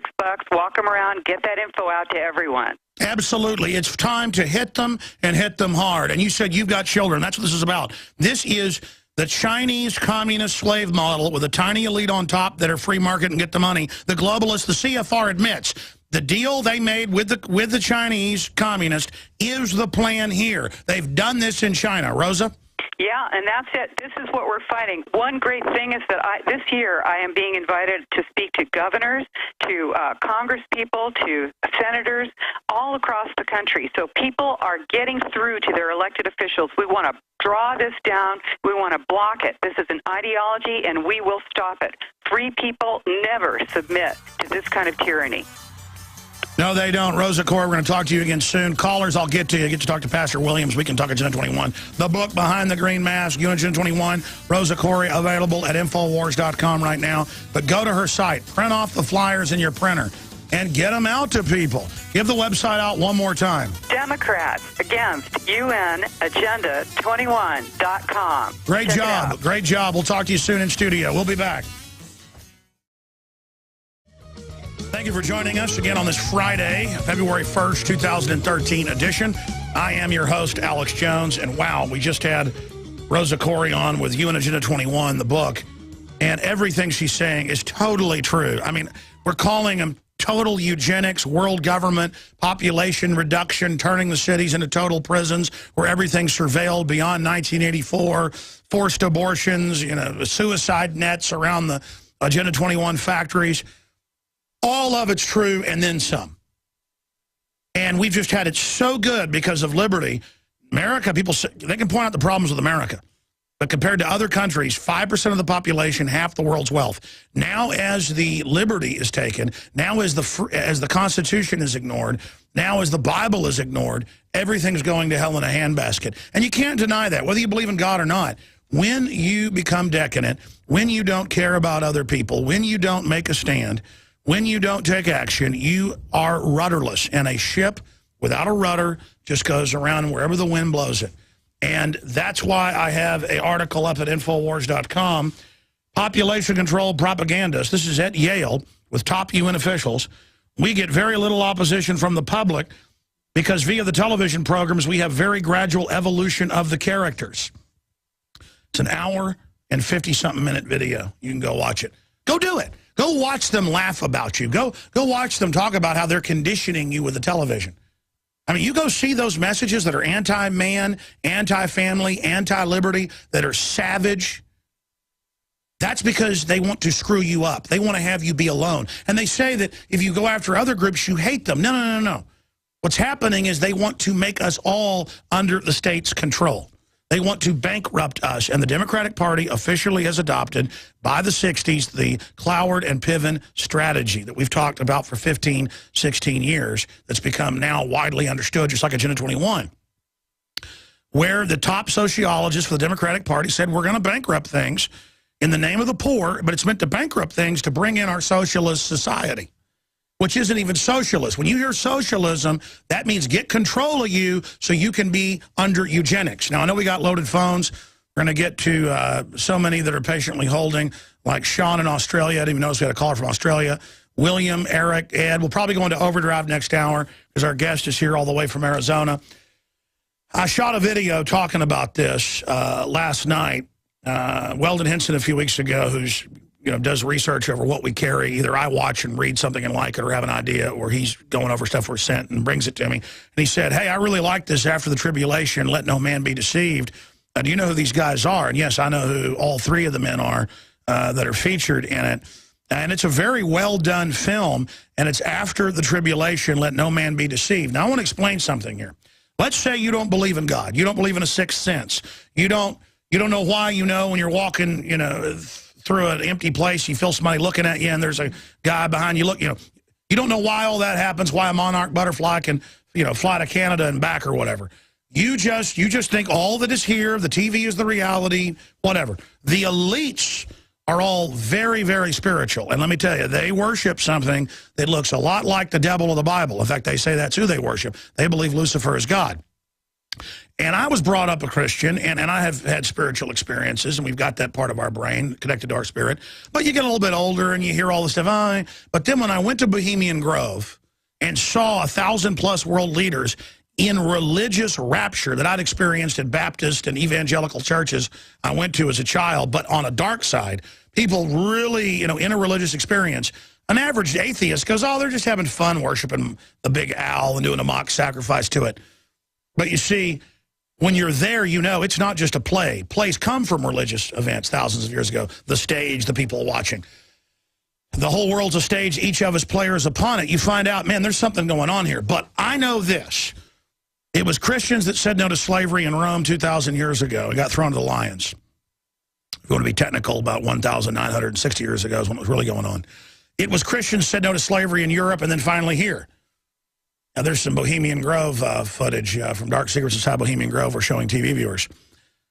The point is that if you're a new listener, yes, I snuck into Bohemian Grove, where the big boys of Skull and Bones go when they're old men. And the point I want to make to everybody out there who's watching, who's viewing us right now, is that even if you don't believe in a spiritual realm, you have to understand the New World Order's greatest tool is convincing you it doesn't exist, because they don't want you looking into it because they believe all the power is there, whether it's real or not. They don't want you knowing about it, and have written that they have pushed atheism and agnostic stuff so that you don't even ever think about it. It's like the screw tape letters, a demon talking to a low-level demon. Was written by a great British writer, popped my head in a minute, C.S. Lewis. They don't even want you, getting into the big evils. They just don't want you ever thinking outside the box and feeling that connection.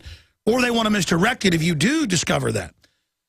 But regardless, it has been the rapture doctrine that's, 150 years old, max or so? We got a theologian here who can break it down. No Christians ever believed.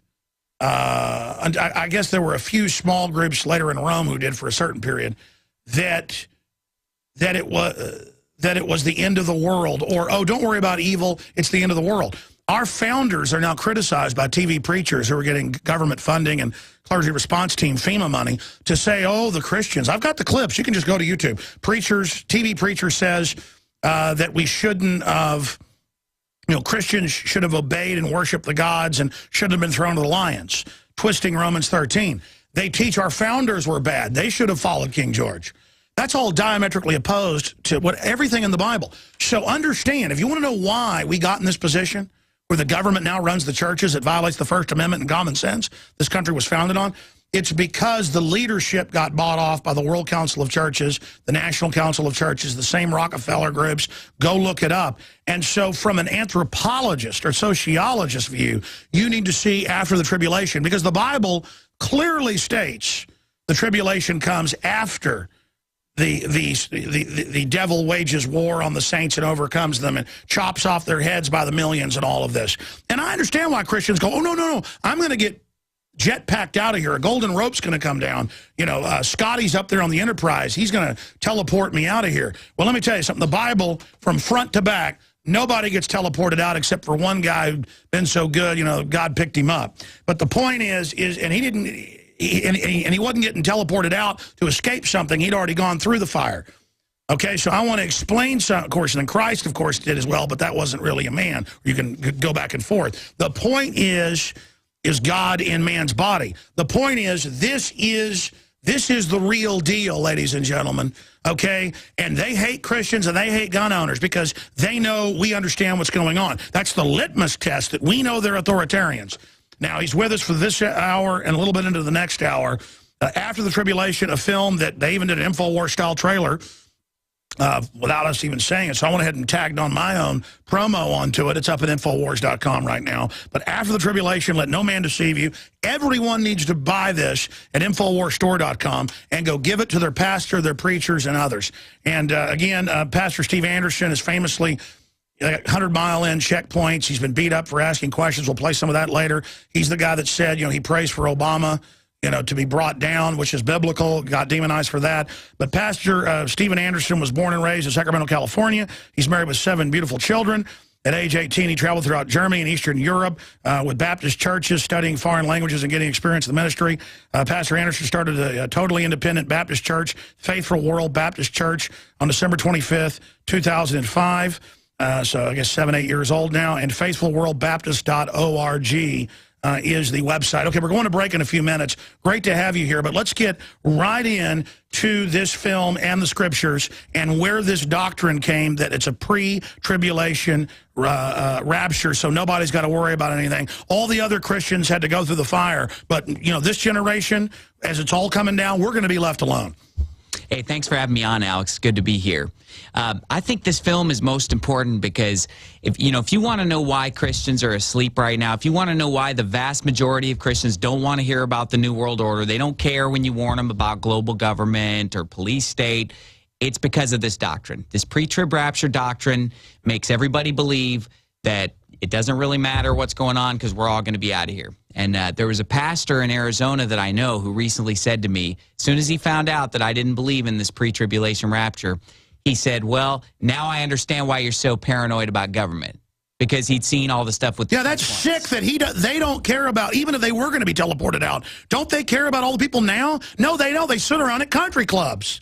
Yeah, so he said, now I see why you're so paranoid about government, but I'd like to turn that around on him and say, now I see why you don't give a rip about anything that's going on. Now I see why you trust the government so much, because you believe this fairy tale that we're going to be taken out of here before... Homeland Security is now saying the #1 enemy of the groups is the Christians. Remember, Janet Reno said, a believer that believes in the second coming of Christ, that is a mentally ill cult member. Yeah, and this is all prophesied in the Bible. The Bible's real clear that eventually Christians are going to be... The smart meters, the chips, the face scanning, the hands, all of it. World government, the exact empires, the name of it, everything. It's all in the Bible, and the amazing thing is that, people 100 years ago might have read the Bible and wondered, how could this be implemented? How do you stop people from buying or selling? How do you take this kind of global power over every single nation in the world? But now we can see it happening. The UN says 10 kingdoms. They call it 10 kingdoms. Right. Yeah, it's all there. It's all, I mean, they're following it. The only other argument is, well, they're using it as a template of control. Like it's a science fiction book, and they go, ooh, this is a good plan. Oh, and they worship the devil on top of it? But that's a joke, too, I guess. Yeah, there's no way. I mean, obviously, the Bible has been talking about this stuff since hundreds and hundreds of years ago. It's crystal clear. It's like reading a newspaper when you read the Bible about the one world government, global warfare, the engineered famines that are bioweapons, weather control, all of it. Metal insects that drop things that turn into mountains of fire, columns, hydrogen bombs. I mean, it's all there. It's all there. I mean, the people having these visions were like, I saw metal giant insects, mountains of flame. I mean, Pastor Steve Anderson, who's one of the people in this great new film, After the Tribulation, is our guest. Okay, I'm ranting and raving. Continue with the points you were making during the break, and let's get into what the Bible really says. And again, even if you're not a Christian, this is what governs over 2 billion people on the planet who say they're one form of Christian or another, and they're all being told you're all going to be raptured. Hollywood loves to promote it. It's what all the TV heads say, and it turns out they're all basically clergy response team federal agents. Go over it. Yeah, let me just start out by saying that this doctrine of the pre-tribulation rapture is not found in the Bible at all. It's not derived from any scripture, and it's like the emperor's new clothes. Everybody goes around saying, of course we believe in it, all the pastors preach it, but nobody ever stops to ask themselves, wait a minute, is this even taught in the Bible? And it all is relying upon one key point, that they teach that Jesus can come back at any moment. And, you know, you'll hear a lot of TV preachers saying, you know, he may even come back before I'm done with this sermon. Come like a thief in the night, no man know the time. Right. Send your money now. You know, you don't need it. We could be gone tomorrow. So this doctrine that says that Jesus is coming at any moment is not found in Scripture at all. And what they're twisting is where Jesus Christ said in Matthew 24, of that day and hour, he said, but of that day and hour knoweth no man, no, not the angels of heaven. But what they forgot to tell you is that a couple verses before that, he said it was after the tribulation. So he said after the tribulation, he's coming in the clouds, the trumpet's going to sound. Then a couple verses later, he said no stone will be left unturned in this war. And a couple of verses later, he says, but of that day and hour knoweth no man, no, not the angels of heaven, but my Father only. So they quote that one verse, hoping that you're too ignorant. Yeah, quote the other voice, the earlier part. Okay, it says in verse 29 of Matthew 24, immediately after the tribulation of those days shall the sun be darkened, and the moon shall not give her light, and the stars shall fall from the heaven, and the powers of the heavens shall be shaken. You're going to notice that. This isn't some secret, left behind, everybody disappears thing. It's talking about the sun and moon being Stuff's going to be blowing up. And it says, then shall appear the sign of the Son of Man in heaven. Son of Man is what Jesus called himself on this earth. And then shall all the tribes of the earth mourn, and they shall see the Son of Man coming in the clouds of heaven with power and great glory. And he shall send his angels with a great sound of a trumpet, and they shall gather together his elect from the four winds, from one end of heaven to the other. The elect in the New Testament is always referring to those that are believers, those that are saved, those who believe in Christ. So they totally skip over that part, and they jump down to verse 36 where it says, but of that day and hour knoweth no man, no, not the angels of heaven, but my Father only. And again, I've read the Bible. The whole thing foreshadows in the Old Testament what's going to happen. It says it in the New Testament, it says it in Revelation. Over and over again, it describes how the devil goes after God's people, and they have to stand against it, because it's not about what happens to their body. It's about their soul and having the courage. I mean, it's ridiculous. It is the emperor's is totally naked here. Exactly, and there's no basis for it. But anyway, the scripture that I just read for you, where it said, after the tribulation, Christ comes in the clouds, he gathers the elect, the trumpet sounds, when you try to show this to one of these pre-trib preachers, they'll tell you, well, that's not even about the rapture. But then these same people will turn around and quote you that no man knoweth the day or the hour all day long. No, I've had them do it to me in person. Even though it's just a couple verses later. So it's like they just take that one verse out of context. Now, you brought up the part about the thief in the night, where they say, you know, Jesus is coming as a thief in the night. He can come at any moment. But here's what's funny. If you actually go to that passage where it says that he's coming as a thief in the night in 1 Thessalonians 5, if you go down 2 verses, it says, but ye, brethren, are not in darkness, that day should overtake you as a thief. Ye are all the children of the light and the children of the day. We are not of the night nor of darkness. Therefore, let us not sleep as do others, but let us watch and be sober. It's saying the dumbed-down masses won't know what hit them. Exactly. He says that it's coming upon those that do not believe, those who don't know the We all know it's coming. We all see the freight train. Why would it come upon us as a thief in the night when he's telling us exactly what's going to happen? He says, you're not in darkness, that day should overtake you. Totally clear. Totally clear. Exactly. That's why you got to stop listening to preachers and read the Bible. It's going to overtake them as a thief because the Bible says they're asleep. We're not asleep as others. He said, wake up, watch, be sober, read the Bible, know this is coming. He says, when you begin to see these things come to pass, then lift up your heads, look up, your redemption draweth nigh. But there's nothing in the Bible that teaches that Jesus can come at any moment. He said, look, X, Y, and Z has to come first. And what's funny is the two main passages that I encourage people to read are Matthew 24 and 2 Thessalonians chapter 2. And in both of these passages, he uses the term, let no man deceive you. And then he goes on to explain how his coming is not at any moment, and that first the tribulation comes, first the sun and moon are darkened. So that tells me Christ is to deceive us. Christ is even saying, now I'm going to tell you when this is going to happen, but people are going to try to deceive you on this. Exactly. Listen carefully. Right. And a 5-year-old could tell what he's saying, and these preachers twist it. I figured it out when I was 12. Well, we're going to come right back and talk about, as you go back to this got pushed by the globalists about 150 years ago. Exactly. Because they were sick of Christians always fighting evil. They said, don't worry about it. Go have some fun. Scotty's up there. He's going to beam you. Sean in Australia, we're going to get to you. John, who disagrees, will be a pre-trib rapture. We're going to get to him. We're going to get to everybody. I know people were holding over from the last interview, but it all ties together, this total control grid. And we're not judging people out there who are Christians and think there's going to be a pre-trib, rapture. You guys are getting freaked out by it because it's now doctrinal that you're going to hell if you don't believe in this. It's not about Jesus and the blood of Jesus. It's about the rapture happening before. And this is universal now across the board, especially in the Protestant circles. This is it. It's not saved by grace alone. There's a pre-trib rapture because you've got to think this so you stand down and go along with it. Boy, are people in for a rude awakening. I want to talk about the history of this, where it came from, what happened to you as a Baptist preacher when you said you knew this when you were 12, reading the Bible. Go through that, and then we'll go to some calls. It's all covered in the film After the Tribulation, available at InfoWarsShop.com or InfoWarsStore.com. Both URLs will get you there. And you know what? It's important to talk about this and to look at it because Christ, I mean, I know he's not the preacher, so he doesn't really count. He's kind of the back of the bus, saying that. And I know it says the beast will wage war against the saints and overcome them and all that. And then it clearly says, at the end of the tribulation, when Christ comes back, the dead are raised and all that. But that's the Bible. The Bible takes a back seat to the preachers, who are the clergy response team on FEMA payroll, violating the First Amendment with the federal government controlling them. But I guess they are my Pharisee kings. Okay, I'm sorry, go ahead. Okay, so here's the history on this. Before the year 1830, every denomination, every type of Christianity taught that the rapture took place after the tribulation because that's what the Bible explicitly says. Why would anyone teach anything different? But in the late 1830s, a man by the name of John Nelson Darby started teaching a doctrine of what he called the secret rapture, which is this idea that people are going to disappear. Nobody knows where they went. Nobody knows what's going on. Just asinine. It happens before the tribulation.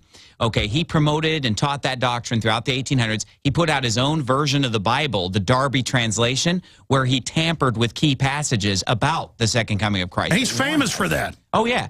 And then later on, it was picked up by a guy named Schofield. And this guy Schofield put out a Schofield Reference Bible, and that is what is responsible for getting it to all the Baptists. All the seminaries started really pushing the Schofield Reference Bible. I just got a call this week of people trying to sell me Schofield Bibles. And so the Schofield Bible is all about getting the pre-trib rapture doctrine out to people. Now, because this doctrine is not found in the Bible at all, there's no clear scripture that anybody can point to that shows you, here's where it says before the tribulation, Jesus comes in the clouds. They have to rely on a lot of fear and intimidation to make sure that all the preachers walk in line. Now, just in my own personal life, I started pastoring 7 years ago, and I was sent out to start an independent Baptist church in Phoenix, Arizona. The church that sent me out, as soon as they found out that I did not believe in the pre-tribulation rapture, because I preached a sermon, where I explained why it was false, they immediately cut all ties with me, cut all contact with me, disowned me effectively. And honestly, any pastor who preaches against the pre-tribulation rapture is going to pay a big price. They're going to lose their preacher friends. They're going to lose any kind of funding, because if you are not pre-trib, you are not in the club.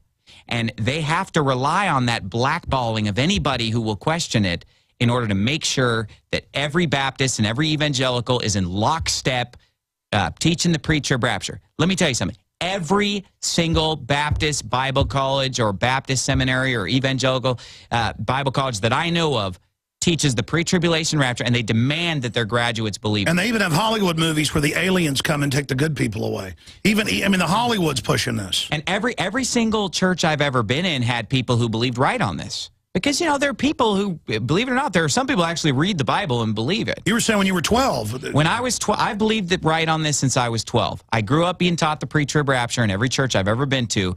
But when I was 12, I decided to read the Bible, or I'm sorry, the New Testament. I wanted to read cover to cover for the first time. I started in Matthew, and by the time I got to chapter 24 and read what Jesus said, it was clear to me, and I've never believed in the pre-trib rapture since reading Matthew. Well, what does your gut and spirit tell you? I mean, God's going to put us through the fire. Now, if we go halfway, God sometimes protects his people, but you just don't get out of the whole deal. I mean, none of the prophets did. No, the Bible says, yea, and all that will live godly in Christ Jesus shall suffer persecution. And the Bible says, you know, these things have I spoken unto you, that in me you might have peace. In the world you shall have tribulation, but be of good cheer. I've overcome the world. You know, the Bible warns us over and over again. I would just encourage anybody who's listening and skeptical about what I'm saying, look up in a concordance every time the Bible uses the word tribulation. 90% of the time the word tribulation is used in the New Testament, it's referring to believers going through trials and tribulations and suffering and persecution because of them taking a stand for the Word of God. Because if you take a stand and preach the Word of God, you're going to be persecuted. The whole book of Acts is people being thrown in jail. It's people being arrested. Have you seen the big TV preachers? I played the clips now, saying the Christians were wrong to not do what Rome said and worship those idols. Romans 13, do what they say. I haven't seen it, but I know from reading the book of Acts, you know, the Jews were constantly persecuting the Christians. They were taking them out of the synagogues. They were beating them. They were putting them to death. And all throughout the book of Acts, every Bible-believing preacher is getting arrested. He's getting beaten. He's getting persecuted. He's getting imprisoned. And yet we're taught that before the Antichrist comes, before the one world government's in place, before they start, you know, this law that says that if you won't worship the Antichrist, you're going to be killed, you know, we're all going to be out of here, because they say God would never allow his people to go through something like that. God loves us too much to allow us to suffer. He would never, you know, allow us to go through tribulation. But yet every other generation of believers have gone through. Well, look at Paul. His job was to hunt down, for the Sanhedrin, hunt down Christians. Yeah, and let me make it real clear. I do believe in the rapture. I'm not saying that the rapture is a false Oh, doctrine. I know. They'll spin that, too. Oh, yeah. This is what they'll do. You're saying there's no rapture. Or they'll say, oh, well, here's people before 1830 teaching that the rapture existed. No, that's not what we're saying. Before 1830, there was not a person on this planet who believed that the rapture came after or before the tribulation. The Bible says that the rapture happens after the tribulation. That's when Christ comes in the clouds. I want to go to some. The point is, the film covers all this, and again, even if you're not a Christian, you need to see it. It's very well done, because it explains why Christians will go along with anything now. Well, yeah, you know what? And the film is important for Christian and non-Christian alike. First of all, if somebody's not a Christian, you know, they need to watch the film and become a Christian, because honestly, and you know, that's explained at the end of the film. But honestly, I don't understand how you can look around and see all these things happening in the world today, and then look at the Bible and see that it's exactly what the Bible said would happen, and then say, well, see, what I do is I just point out what the New World Order is doing, and I just say, hey, you want to see it? And people will actually watch it. Right. My experience, you're going to see this or go to hell, and they don't watch it, you know. Well, but here's the thing. Even if you're not a Christian, I'm sure you have some Christian friend who just refuses to wake up and refuses to understand what's going on with the global government, the New World Order, the food supply, the water. You know, this film is the ultimate film for waking Christians up, because it's packed with Bible. Well, look at Revelation. It talks about in the different passages how the kings of the earth and the sorcerers manipulate the pharmakia, the drugs, to drug the public and make us drunk on the blood of the innocents. Pepsi puts the dead baby parts in. It's like the golden child where they're trying to get him to eat the bad things so they can like spiritually get at him. But the point is they're sitting there point blank saying that they traffic in our souls. That's what they want. The globalists want our minds. They're not after treasure and power. Their minions are. The high-level Luciferians aren't even into materialism. They want our souls. Exactly right. And this film, we spend about half the film just demolishing the pre-tribulation rapture lie. And, that's like taking candy from a baby because, I mean, it's so clear in Scripture. And then we spend the other half of the film just explaining how this is all going to play out and showing examples from now, about the implantable chips, about the cashless society, about... The smart grid's already going in. I mean, it's total control. Exactly. They're having police checkpoints with scanners. I've got articles targeting...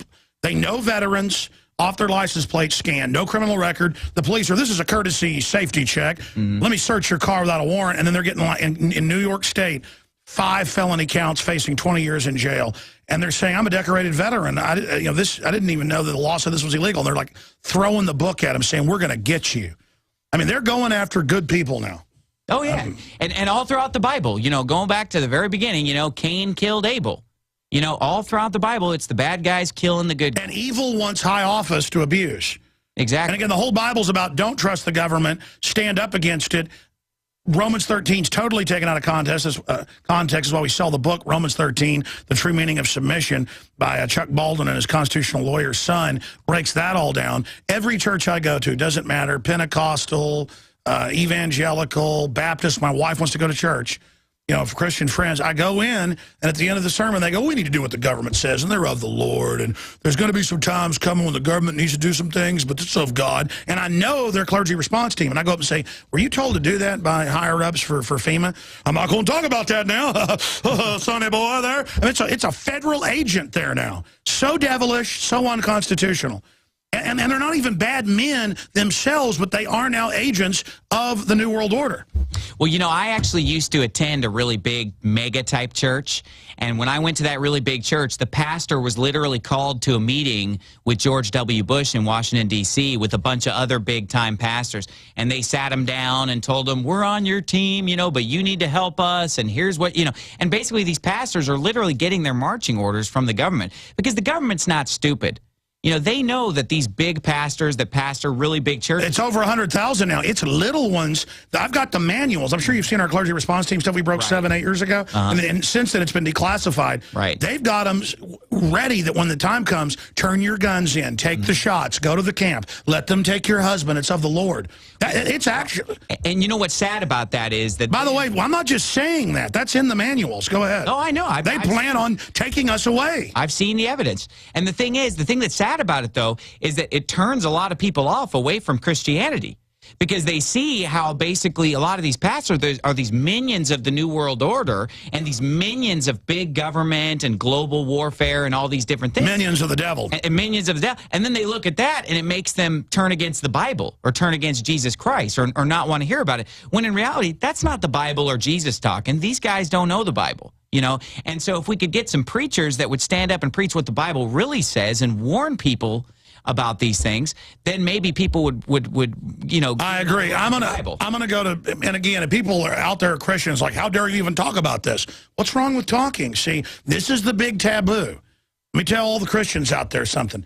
In your life, if you've done the right thing and stood up against evil, God many times will protect you, unless it's part of a larger plan. I don't pray to God every day, hey, give me this, give me that, protect me. I just say, look, I'm a sinner. I'm a dirty, rag here. I'm trying to fight evil. My heart loves good. Will you help me be strong? Will you help me not be a bad person? There's all these Pharisees out there that want to make you obsess on the law but not the heart. And the issue is, I'm going to tell Christians something out there. You are not going to make it through this evil that's coming believing you're going to be teleported out of here. I assure you, that's just not justice. God is not going to let you sit there like a coward and be ejected out of this if you don't stand up against evil. I'm not saying God doesn't deliver people, but they have to go through the fire first. Is that not biblical over and over again? It's the same stories over and over again. It's definitely biblical that every single Christian, according to the Bible, is appointed to suffering, to go through trials, to go through tribulations. You know, yeah, he's going to see us through. The Bible says, many are the afflictions of the righteous, but the Lord delivereth him out of them all. But it's not saying, you know, we're going to be delivered before the afflictions come. You know, the Bible teaches... What about Job? You know, why did he just get delivered up front? Exactly.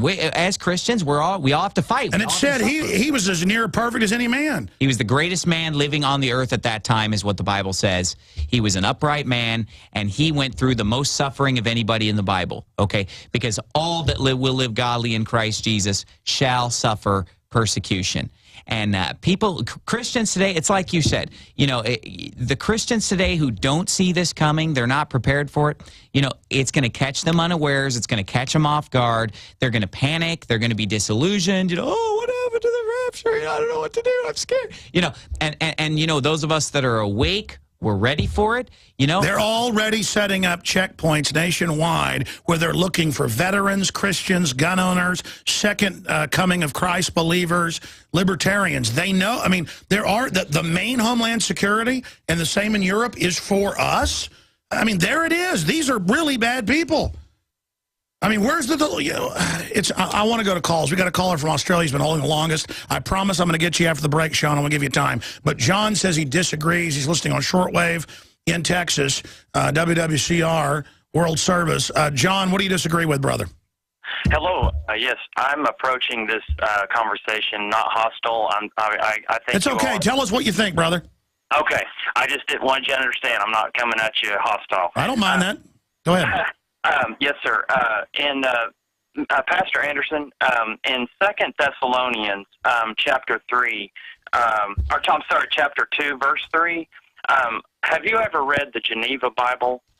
In that verse, they changed it in the Geneva Bible, and when they changed it in the King James Version, they changed it to except there come a falling away, and originally it was a departing. And that, to me, shows that there has to be a departing of something. Oh, okay, I've heard this theory that the falling away is actually a departure, meaning that Christians are departing this earth. The Greek word there is apostasia. You actually expect me to believe backsliding that the Greek word apostasia should be translated as departure, meaning departing in the rapture? No, apostasy is when people fall away from the faith or depart from the faith. The Bible says in the last days some will depart from the faith. The only everyone knows a falling away means look at Europe, look at America. People, you know. But look, I encourage you. The Greek word apostasia is where we get our English word apostasy. And so when the Geneva Bible said a departure, it's talking about departing the faith. Falling away means falling away from the truth. And that's what we're seeing today. A lot of Christians. How does the beast wage war on the saints and overcome them if the Christians are all gone? But look, I've heard this so many times. Wake up, people. Apostasy, apostasia. That is not the rapture. And look, this caller, I'm not trying to be rude to the caller, but this subject just gets me fired up. And let me tell you something. Christians today who believe in the pre-trib rapture, this is the kind of ridiculous reasoning they use. They're going to take me to 2 Thessalonians. Look, my gut in studying the world, they're planning to bring in world government and kill. Their plan is over 90% of us, okay? They're planning to kill people, and they're occultists, and they're using microchips to buy and sell. I mean, it's on, folks. So I'm here to tell you, all the Christians out there thinking you and your kids are getting out of this, none of you are getting out of this unless it means you die early before this happens. Okay, I got a warning for you right now. You can put it in the bank. Okay, you can put it in the pipe and smoke it. Nobody, and I mean nobody, rides for free.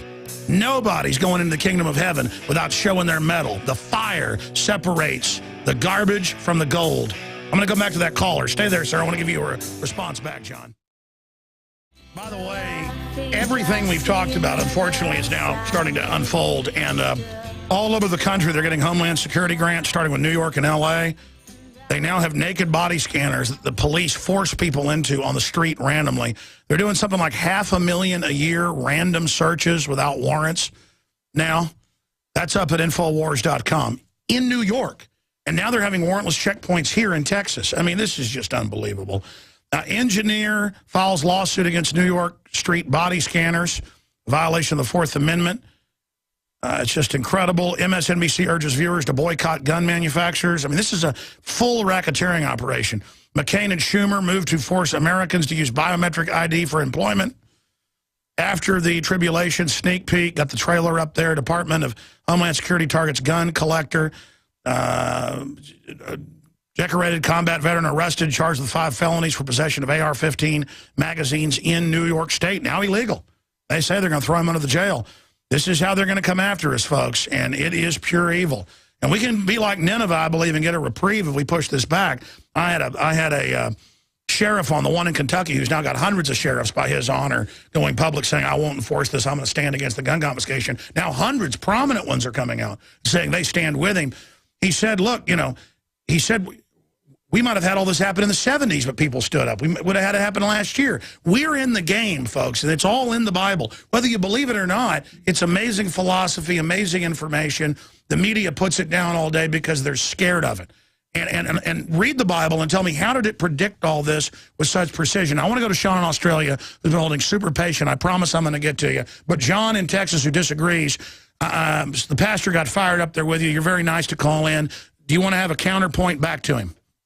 Yes, thank you. Pastor Anderson, have you ever read the book Why So Many Churches by Dr. Noah Hutchings? The reason I'm bringing this up is because I believe that... I've read it. Everybody fights over doctrine until everything splits. Exactly. And I don't have a bone to pick either way on this side. If we're raptured out of here, I'm happy. I just know I'm insecure in Christ. That's where I'm coming from. No, I think that's key, but we need to be fighting this thing because what matters is people's souls. Go ahead, Pastor. Comments?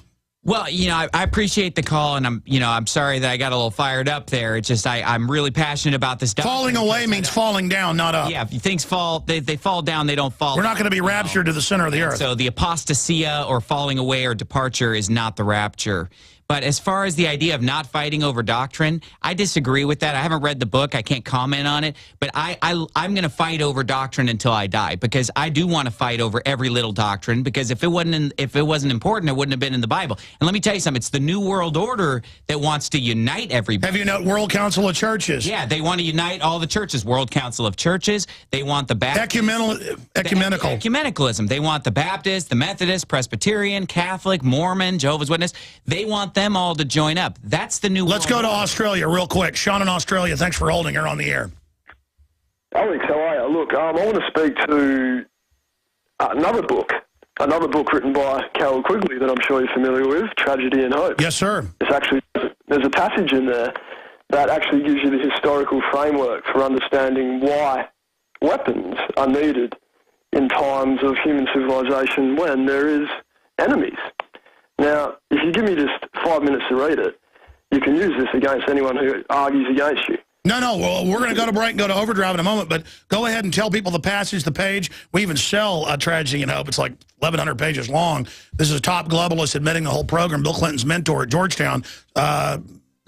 Give people the passage and page number. We'll come back and let you read it on air. No worries. Okay, I actually don't have the page number. I've just got to print out right now.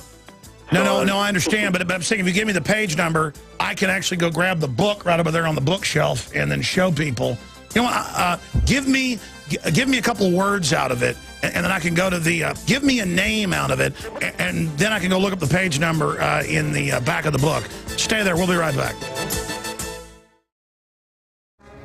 Ladies and gentlemen, I was talking to Pastor Anderson. He listens to us on XM 166, and they carry 3 hours, but they come in at the second hour and do the second, third, and fourth hour. Because for a while I was doing 4 hours, but a lot of days we do the fourth hour, and here we are doing it. But we're talking to Sean in Australia. This is about a 5-minute segment, so you've got the floor. Go ahead and read from Carol Quigley's Tragedy and Hope. And then, guys, I don't see one over there. Will you guys run me one in from the shipping department? Thank you. So, Sean, you got 4 minutes. Start reading. Okay, so firstly, callers, you've got to understand that this book was actually intended for the intellectual community and for the elites themselves. They never actually...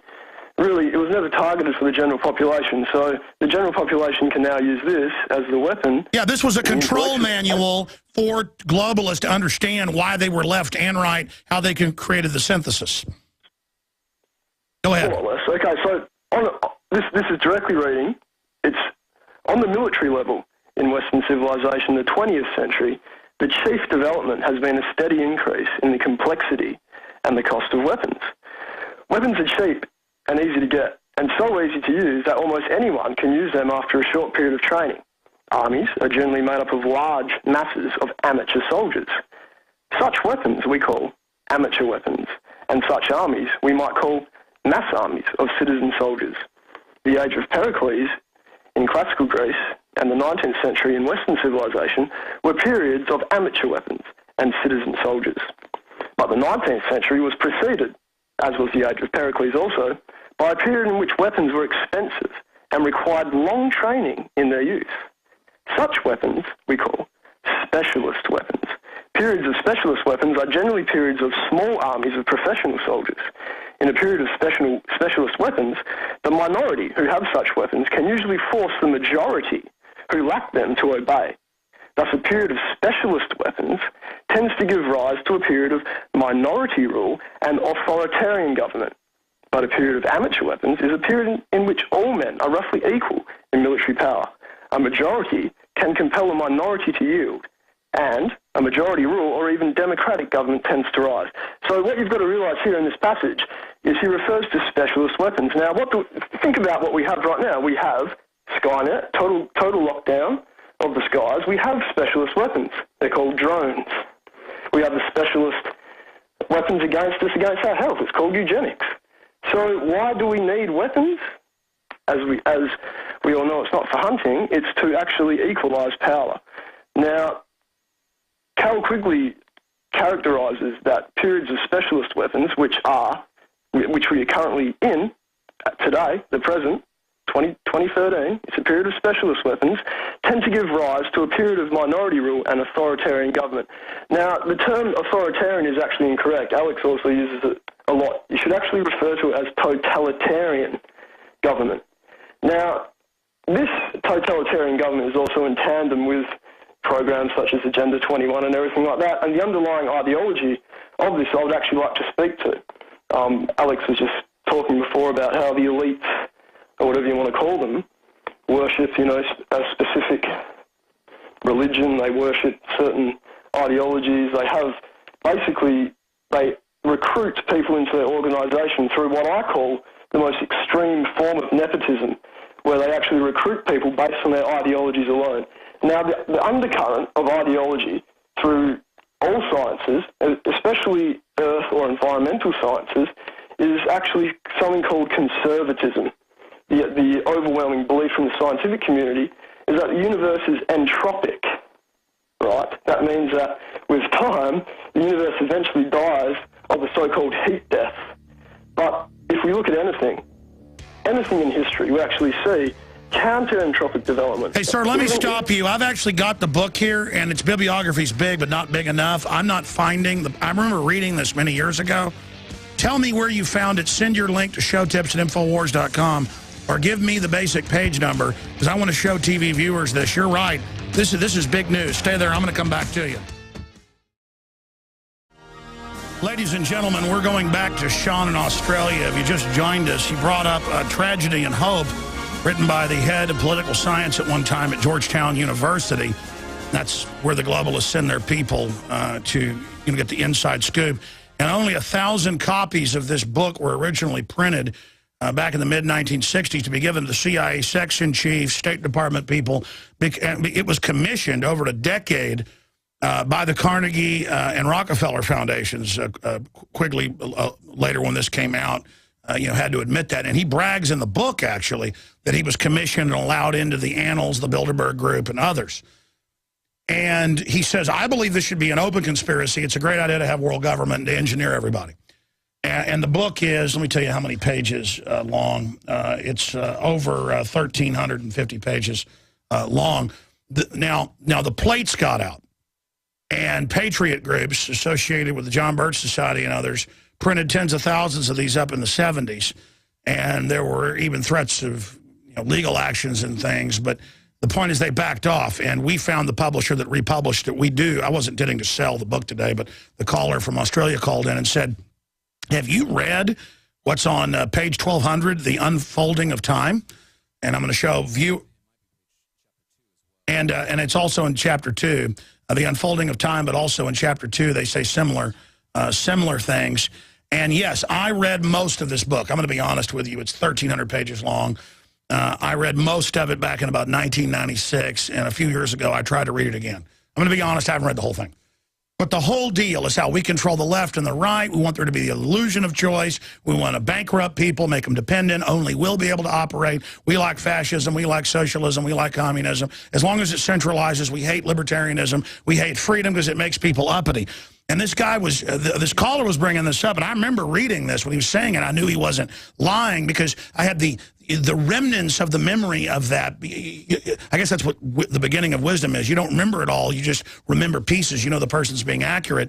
And he says right here, we don't want the general public having arms because it makes it a free society and we can't stand up against them. We want specialized armies to basically oppress them. And he goes on to talk about how, you know, basically the founders wanted a citizen army in Western civilization and freedom, and they don't want that. So, and the caller's like, this will defeat the gun control debate. You point out the tyrants want our guns. Well, that is what's defeating them. Sure, you could argue let's put mentally ill people in a registry so they can't own a gun. They already have that. Adam Lanza tried to buy guns 5 times. He failed. Okay, so they don't care. They want our guns. They're going to use anything reasonable to enslave us. They're not reasonable. So their reason to want our guns is to enslave us. They're arming to the teeth while telling us it's bad for us to have any guns. I want to go back to Pastor, who's here in studio with us today, and he's got the new, well, he's part of the new film, Pastor Anderson, Let No Man Deceive You, After the Tribulation film. What is your take on this Carol Quigley passage and what the caller was raising? Well, it's all part of the same agenda. You know, in order to totally enslave people, you're going to have to take away their guns. You're going to have to take away their weapons. The Bible clearly says that the Antichrist is going to make war with the saints and overcome them. Well, how's he going to do that? Obviously, he's going to put us in a society where we have no freedom, where we're completely controlled, completely surveilled. We're not going to have any weapons. We're not going to be able to defend ourselves. And that's why the Bible tells us that Christians are going to be beheaded en masse because of the fact that the government's going to have the control to carry out that. But a TV preacher told me that Scotty's on the Enterprise is going to beam me up. Well, that's about as true as Star Trek is true. You know, I mean, the idea of the rapture taking place before the tribulation is about as biblical as, you know, the Starship Enterprise picking us up before the tribulation. Because all right, I want to go back. One is found in Scripture. I want to go back to the caller, but if you just joined us, I'm going to read the passage from page 1200 that the caller was raising. When weapons are of the amateur type of the 1880s, as they were in Greece in the 5th century BC, they are widely possessed by citizens. Power is similarly dispersed. So dispersed power is everybody being armed. And that sound good? No, the UN says they don't want they want the abolition of civilian ownership of firearms, quote, because it threatens a legitimate power monopoly of the state. UN Treaty on General Small Arms Disarmament, ratified and accepted for full attempted passage at the full UN Assembly, July 7th, 2001. I mean, this is their plan. They say, well, because they know people aren't reading what they're saying. I mean, they're like, we're going to enslave these people. We're going to cut their food off so we can sterilize whoever we want. Once we got them all on welfare, they'll all be social engineered. We can just give them shots that kill their butt. But we want to kill them over a couple of years so they don't know we killed them. But then the Africans know to run at the villages when the UN shows up. Let's continue. And again, let's show people from the actual book. If you guys can document cam in on here, I want to show people this right here.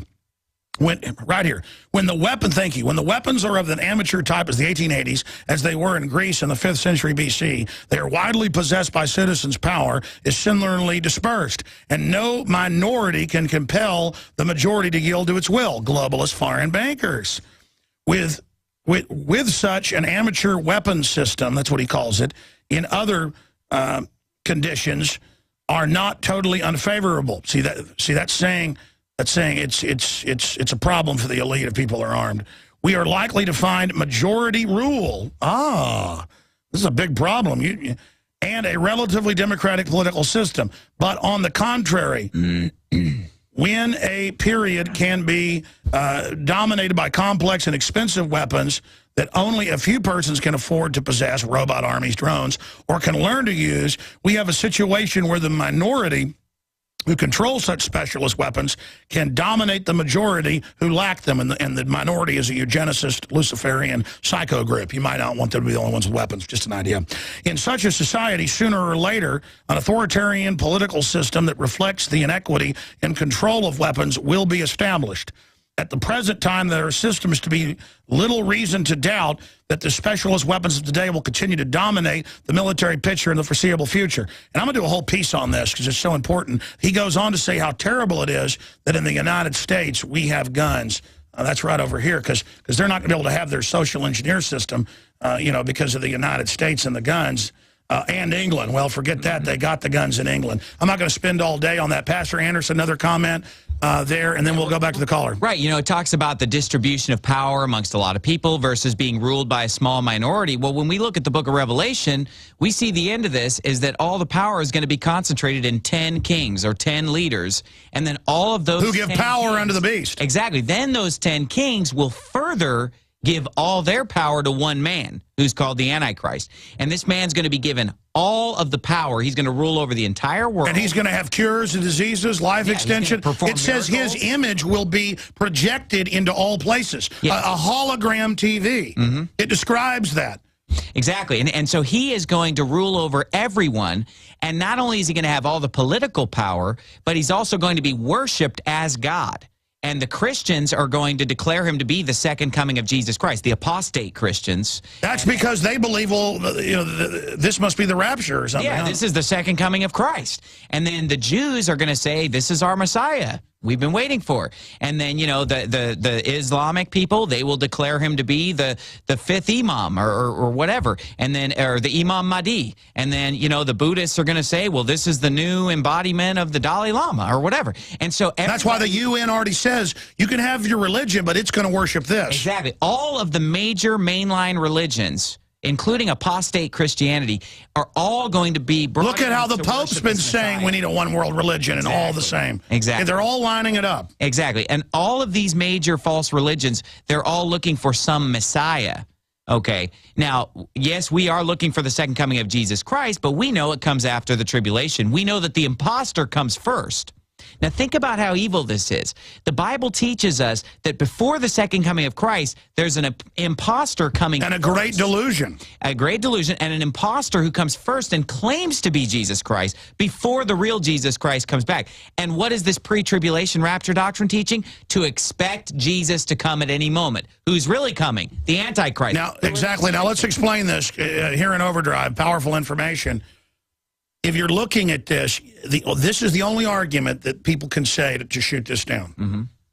The elites looked at this science fiction book, the Bible, and said, this is a great idea, this hallucination, you know, the guy on the Isle of Patmos had, John the Revelator and stuff. This is a great idea. Let's just use this. And then, oh, let's go ahead and worship Lucifer, because I've studied the globalists. They are into the occult.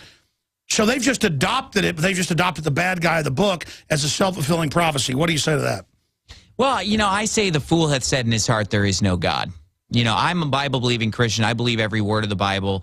And I think it's hard to look at all the evil in this world, and it's hard to look at well, there is a design that's above humans. There's got to be a design. You know, I'm sorry, but I do not believe that if we travel all the way to the top, we're just going to get to the bankers. I know they're at the top. Oh, no. I've studied it. There is a spirit behind it. You can see it animating and working.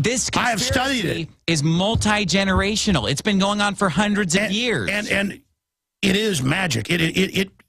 I mean, the enemy has over-the-horizon radar. They've got a lot of tricks. It's not just one man or one group of men or one family. This has been going on for hundreds of years because Satan is at the top of that pyramid, and the bankers and you know, Bill Gates and these high-up globalists, eugenicists types, they are working for him. They are getting their marching orders from him. And a lot of people who don't believe in these quote-unquote... I've studied all these people. They're all into weird secret stuff. All of them. And a lot of people, the reason why they don't believe in so-called conspiracy theories, you know, you can't tell me that these people have gotten together and orchestrated this. No, it's Satan that's directing them. Not all of them might even know what their part is. No, they're compartmentalized. Yeah. They're compartmentalized. And the Bible says, for we wrestle not against flesh and blood, but against principalities, against powers, against the rulers of the darkness of this world, against spiritual wickedness in high places. Perfect description. Yeah. The Bible warns us, rulers of the darkness of this world, spiritual wickedness in high places. That's what needs to be preached from and the look at America. Look at how they keep busting senators with underage kids. Exactly. That's I mean, you don't even get in the door unless you like to hurt children. Exactly. Unbelievable. We'll be back. I promise we're going to go back to Sean in Australia, then a bunch of other people, XM listeners, you name it. We'll just do the whole hour overdrive. Get ready. All right, Alex Jones back live here. We have Stephen L. Anderson, a pastor. And he's one of the very informative people in this amazing film, After the Tribulation, Let No Man Deceive You. The new film out and available at InfoWarsShop.com or link through at Infowars.com. And also the book by Chuck Baldwin and his constitutional lawyer son, Timothy Baldwin, Romans 13, The True Meaning of Submission. Very important to give to all your preachers out there. They'll probably curl up like snakes and hiss at you and pull out a pitchfork. But most of them don't know. It's our job to challenge them. I'm not on some high horse either here, folks. Doesn't mean I'm Mr. Goody Two-Shoes. It's just that I know right from wrong. I know deception from the truth because I have discernment. I mean, anybody who has discernment would just be freaking out over all this, especially then you integrate it with history and everything else and what the globalists are doing. It just, the more I learn about the New World Order and then the more I go to the Bible, it's like, oh, my gosh, now I can only now, 38 years old, almost 39 a couple days, actually understand the Bible. And it's just so deep now, unlike anything I've ever read. Once you understand that, you know it is inspired. And it is a warning. I mean, God wouldn't put us through this to test us if he didn't give us a handbook. Okay, and I'm not trying to preach here. It's just that you have to understand, ladies and gentlemen, we are facing an elite that believe they're being directed by spirits. Skull and Bones, Bohemian Grove, the UN has this Luciferian chapel in New York in it. It's real. Okay, I'm going to go to Ed, Eric, Nick, and others. But Sean in Australia, you got us off on this thing about Carol Quigley's book where they admit free peoples have weapons, but we want a technocratic elite with super weapons because we want control. Yes, amazing. Here's one of their top statisticians, tacticians admitting this, but this is like admitting the sun came up this morning. But yes, they want our guns to enslave us, not to keep the children safe. Go ahead. Well, you see, this book, Tragedy and Hope, is an informed historical account. But what it lacks is the actual understanding of the proper way to the proper framework for understanding human history, and that is looking at human history based on its developmental qualitative states. Now, let me give the readers an example just based on this. The point is they're saying we have the will to power. We're in charge. That gives us the right to be authoritarian, as if some moral authoritarianism. It never works like that. It always leads to total rot. But, of course, some academic feeling good about himself because he's invited into the upper halls of power is delusional. This person is not spiritually smart. I got to jump to other callers. Go ahead and finish it up quick because we got to go. Well, let me give the callers a quick example. Now, for example, I'm talking about organisational developments in history. If we look at his passage, he says the medieval period, in which the best weapon was usually a mounted knight on horseback, clearly a specialist weapon, was a period of minority rule and authoritarian government. Once again, it should be totalitarian. Even when the medieval knight was made obsolete, along with his stone castle, by the invention of gunpowder and the appearance of firearms, these new weapons were so expensive and so difficult to use until 1800 that the minority rule and authoritarian government continued, even though that the government sought to enforce its rule by shifting from mounted knights to professional pikemen and musketeers. Now, this shift is a qualitative upshift in development. You see, the new phase of technology, the gunpowder, is a higher... No, I agree. This is all going to leak out everywhere, the bioweapons everywhere, and they're going to kill everybody. And is that where you're going? The elite are creating their own destruction by a global arms race? Well, where I'm going is that if you look at human history, we see these changes. Now, the scientists who actually have now taken the overall commanding, the overall directing ideological position in this global... Got to finish up in 30 seconds. They believe in something they believe in the second law of thermodynamics. Right? Now, I'll issue a challenge right now to every scientist worldwide who believes in the Big Bang in the context of the second law of thermodynamics. If you want to hold me on for another minute... No, I got to go. Listen, this is what I do with callers. I'll let one person on for a long time, and then everybody else didn't get on. Sean, if I wouldn't have gotten to other callers, I never would have gotten to you. I got to let you go. And we got a long segment coming up here.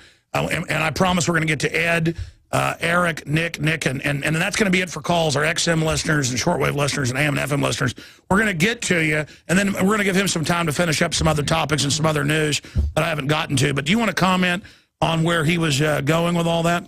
Well, I mean, it's really interesting information, and, you know, the Bible definitely is very clear that every single person should have a weapon. You know, all the way back to the book of Deuteronomy, he talks about every single citizen having a weapon and having a paddle on the back of their weapon and so forth. Because it restrains evil. And then also even Jesus Christ himself in the Garden of Gethsemane said, hey, if you don't have a sword, you need to sell your coat. And they try to spin that now and say it was misinterpreted. He was talking about a literal sword. They pulled out 2 literal swords and said, Lord, we have 2 swords. And he said, it's enough.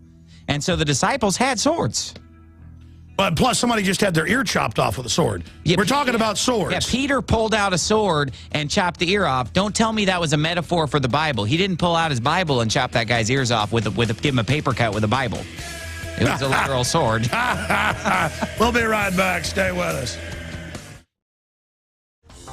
Yep, that's what the globalists think of us, but then they try to block development, so it's a self-fulfilling prophecy that we are these dogs they say we are. But then I study the globalists. They're a bunch of inbred people that are psychopaths. We're going to go to your calls right now. We have a new T-shirt out. You know, we haven't sold this for over a year and a half. We had a Obama Joker symbol that went viral all over the world, and I said it was a limited edition T-shirt of it, and we haven't sold it in over a year and a half. So we've redesigned a new one because that was limited edition. Janae Meadows, our star graphics person, they're all stars, but she's amazing. She came up with this of a bunch that we did that is my favorite, and it says, Tyrant Obama and him as the Joker. And Obamanoids will ask you what it means. Others will. You can explain what a tyrant is. And we've taken our most popular T-shirt and put it on the back. The come and take it AK-47 with the right to keep and bear arms shall not be infringed. Words inside of it. This, I believe, is the best T-shirt we've ever come out with. It is available at InfoWarsShop.com or InfoWarsStore.com. Both URLs take you to the same place, or by calling 888-253-3139. And your purchase of books and videos and materials funds our entire operation. And look, I got 50 people here, 51. I want to hire 5 or 6 more to, quite frankly, do radio news because stations all want it in that first 5-6 minute segment. We're getting ready to get the show cut down to its official version every day with the nightly news. It's all happening. It's all happening, and we just put out 150,000 free bumper stickers in 50 packs with the free shipping to anybody that wanted them at InfoWarsStore.com. I think all those slots have filled now, 3,000 of them. I mean, I know it's coming down. You know, the next, it's in steps downwards. But we're going into another big step, and now another, and it's going to accelerate. Boom, boom, boom, boom, boom. So I'm just like, fire everything. Hit them. Go, boom. I'm not going to, my gut is what I follow, my spirit, and it tells me what to do off the intellectual things. But what my gut tells me is also picked up by everything in front of me.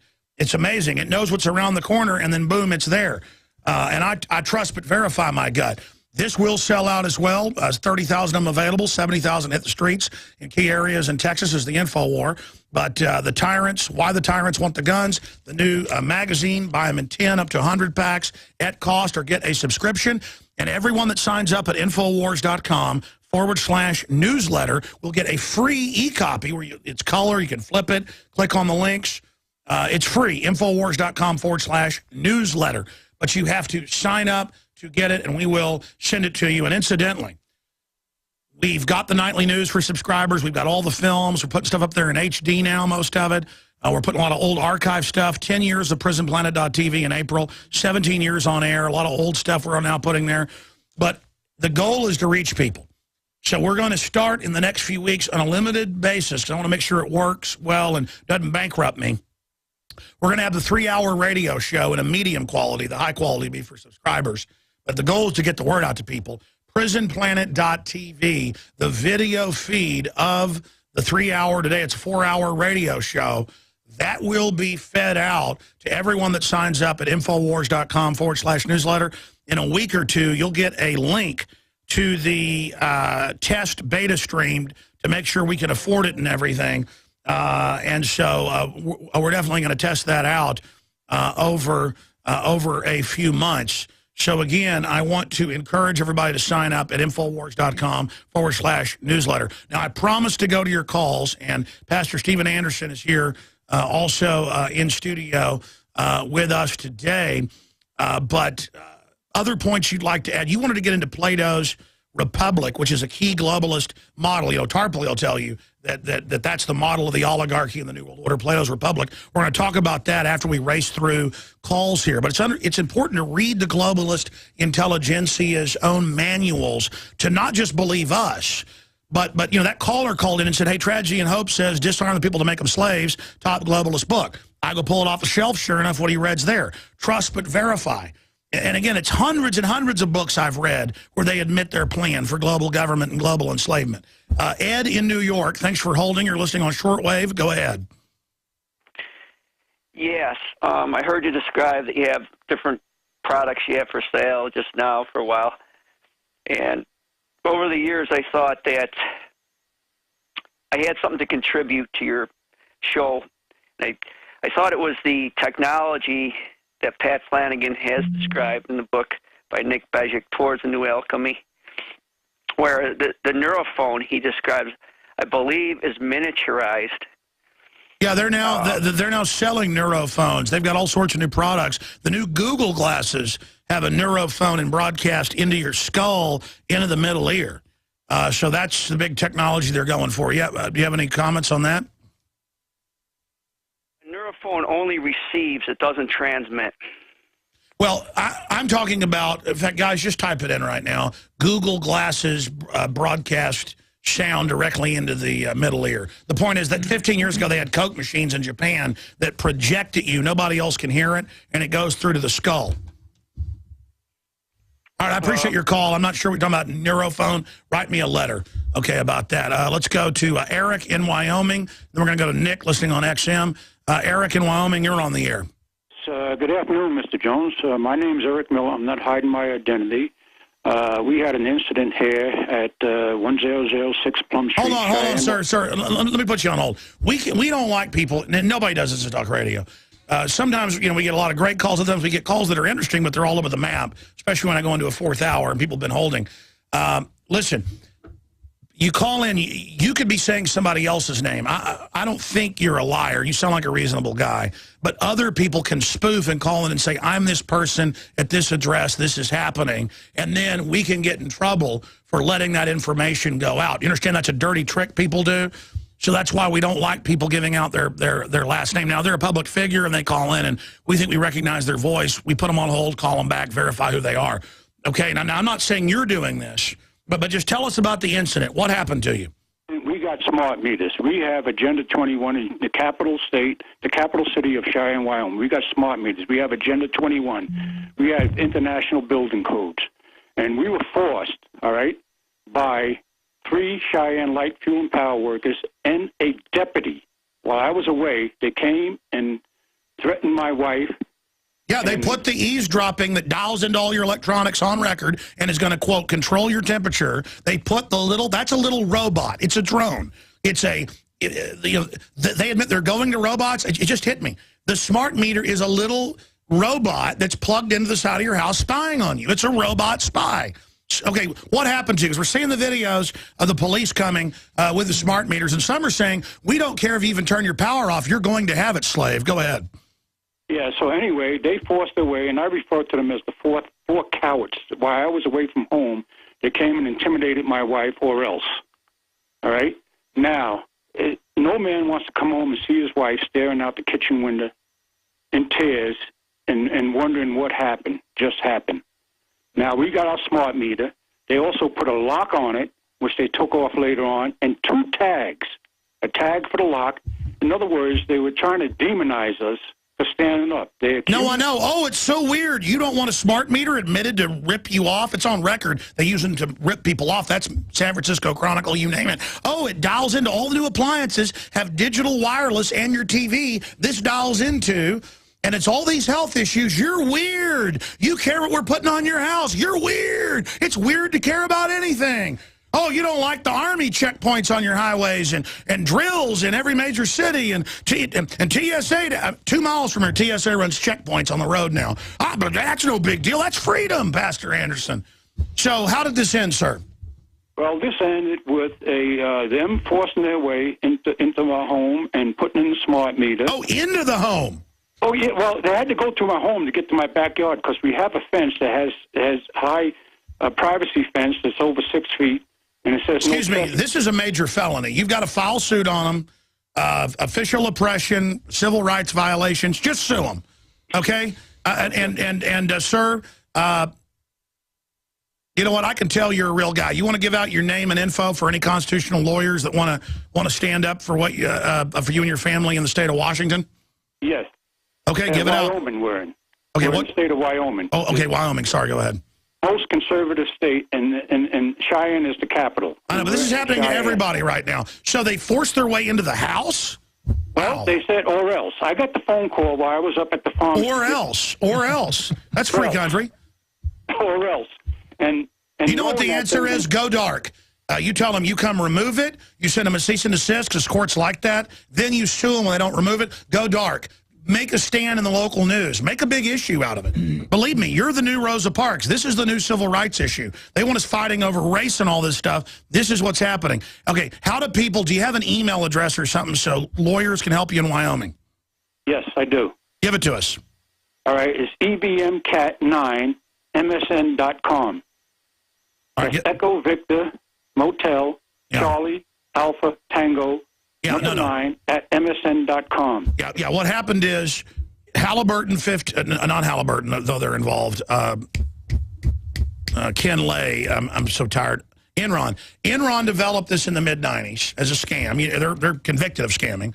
And they can control the prices, manipulate, gouge, and spy. This is all their smart growth plan. And so you just get that together, you fight it in your local community. Everybody has to fight this because it's diabolical. God bless you, and I appreciate your call. They're also using the smart meters that are up on poles that dial into your smart meter. Those are hacking in, just like Google's been caught doing with their cars. Pastor Anderson comments on what he was saying. Well, unfortunately, I think I might have a smart meter at my house already. No, that's what they do. They just show up, they come across your yard, they put it on. Yeah, they never even asked me about it. It's just something that I think has just been installed a long time ago, and there it is. I don't really, I think I need. And then what they do is they charge you more when they feel like it. They track everything you're doing, and they grab all your wireless data, and they hack your computers. Well, I already know that I've been under surveillance. No, I know, but the point is that it's this total grid. Right. Oh, yeah, definitely. And it has to be that way. It's like the Bible says, all these things must come to pass, but the end is not yet. It has to be in place. The control grid has to be in place in order to give man all the power. But we have to resist it. Absolutely. Of course we should. I mean, folks, if you won't resist now, you're not going to resist when they got a gun to your head. Well, look, the Bible verse I quoted earlier says, we wrestle not against flesh and blood, but against principalities, against powers, against the rulers of the darkness of this world. So it's saying we do wrestle against the rulers of the darkness of this world. We do wrestle against spiritual wickedness and high places. But wait, but they twist Romans 13 to say that we should have submitted to Hitler. Right. They now teach Hitler was of the Lord. Well, you can twist you can take little tiny bits and pieces of the Bible and twist them to say whatever you want. You read. But earlier in the chapter, it's all about resisting tyranny, and people are being arrested for not following orders. Well, not only that, Romans 13 is really clear about what the purpose of government is. The only purpose of government, which is the punishment of evildoers. Evildoer meaning someone, evil in the Bible means harming someone else. So it's to punish people. It's a libertarian. Exactly. Exactly right. And so God never gave the no initiation of force. Exactly. And so God never gave the government the authority to regulate our lives. But maybe Romans 13, and what do these mainline preachers say? Maybe the U.S. senator caught with all these little kids, maybe he's the government. I mean, I don't agree with that, but I'm a devil. See, I don't think that senator should be having sex with little kids. I am now violating Romans 13. Well, they try to claim that basically every single governor or government official is ordained by God, when what he's saying is that he ordained human government in general. The Bible is teaching that God ordained, parents to have authority over their children, and he ordained human government to be there to punish the evildoer, thieves, rapists, murderers. But when it's an evil government, we have a duty to overthrow it. Absolutely. But I mean, wait a minute, that's of the devil. I mean, Dominican prostitute says Senator Bob Menendez likes the youngest and newest girls. I mean, he's a senator. I mean, maybe Maybe he's God. I mean, they already say Congress is above the law. According to a lot of these pastors, you know, that guy, you know, we need to submit to him and love him and pray for him and think he's wonderful. And bring him children. If you read the book of Judges, all throughout the book of Judges, there are all kinds of oppressive governments coming in, taking away the freedom, and then men like Gideon and men like Samson are standing up to him. Well, they were of the devil. No. They were devils. Samson was of the devil. Delilah was good. She did what the government said. Samson was bad. Right, and you know what? They were coming to Samson saying, look, the Samson. Pharisees were good, and you know who else was bad? Right, and you know what? They came to Samson. The Israelites came to Samson and said, listen, Samson, you need to understand, these people rule over us. The Philistines rule over us. They're the government. You need to obey the government. And they're rebuking Samson, but the Bible says that Samson was filled with the Spirit of God, and Samson brought freedom. Now, he made mistakes along the way, obviously. You know, his weakness was through women. And that's what the government at the time, the Philistine government. That was King David's weakness. They exploited Samson's weakness of women.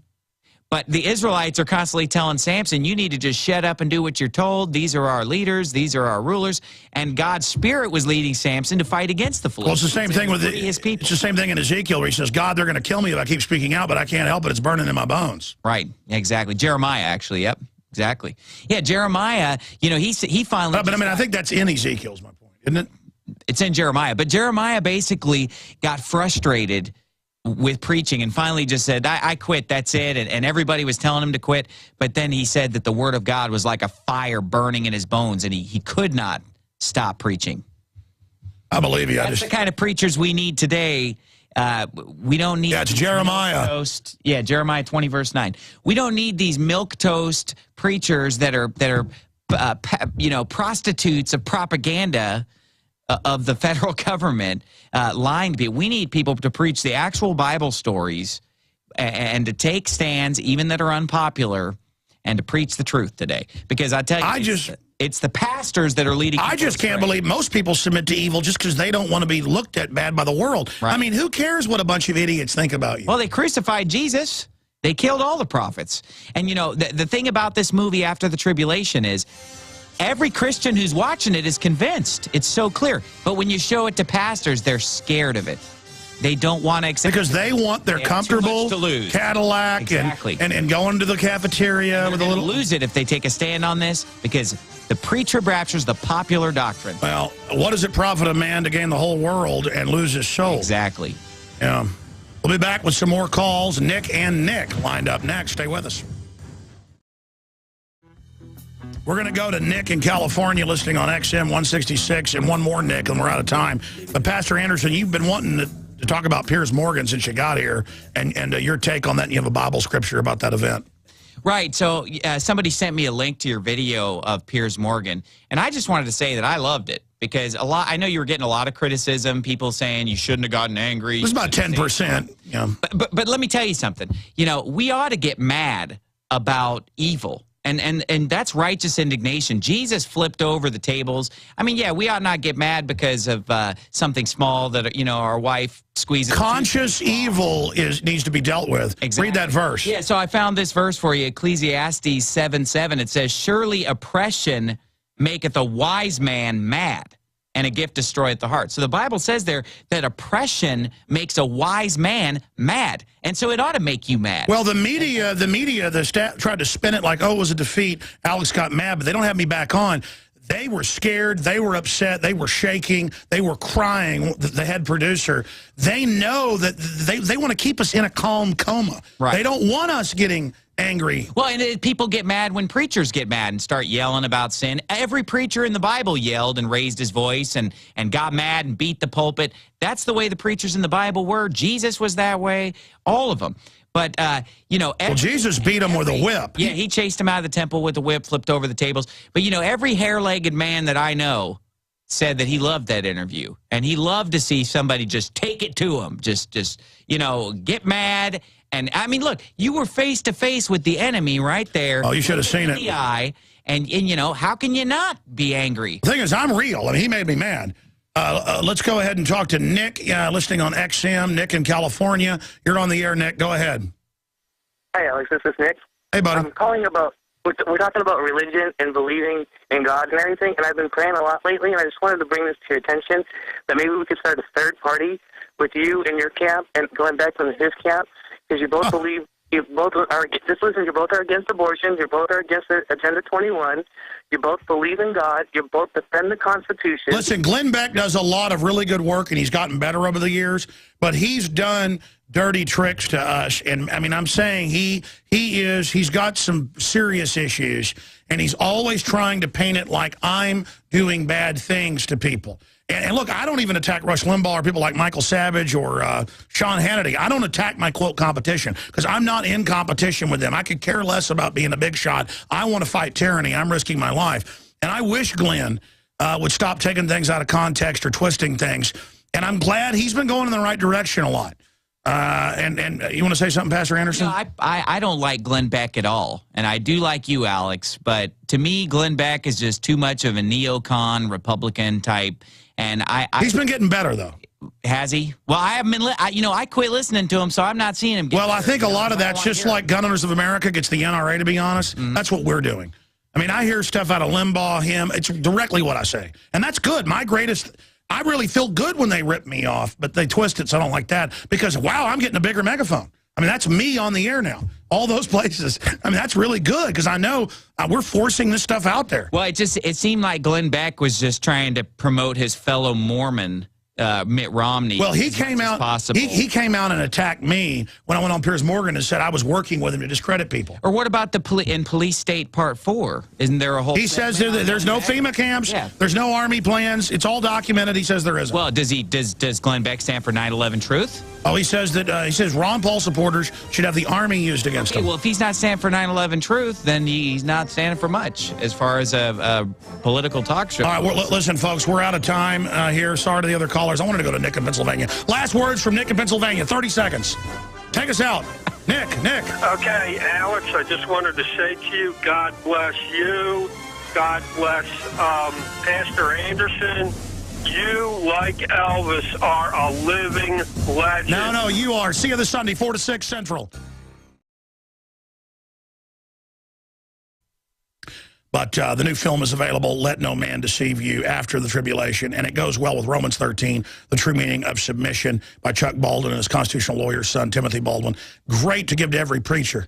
Filled with it's got to be 100 Bible verses about it's your job to stand up against evil and corruption and bullies and thugs, and that if you don't, God will absolutely hate you more than anybody else, that you knew innocents were being hurt, and you weren't evil, but you were a coward. God hates a coward. You need to get that straight. Justice hates a coward. Common sense hate a coward. Women hate a coward. Children hate a coward. And cowards hate themselves. You know, a man who has courage only dies a single death. Cowards die thousands of deaths.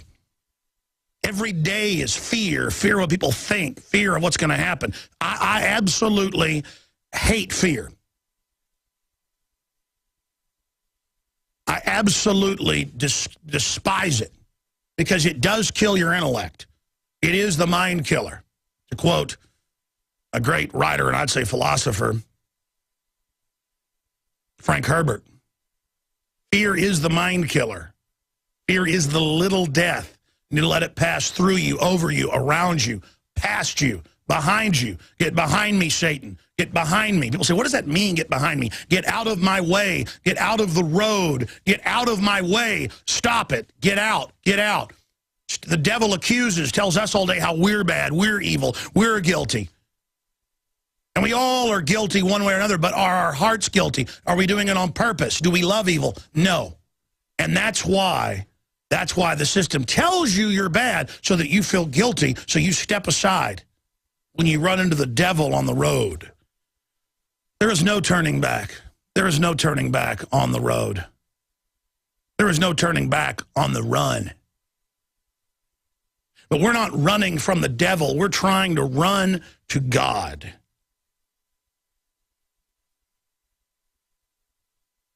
Because it's a race.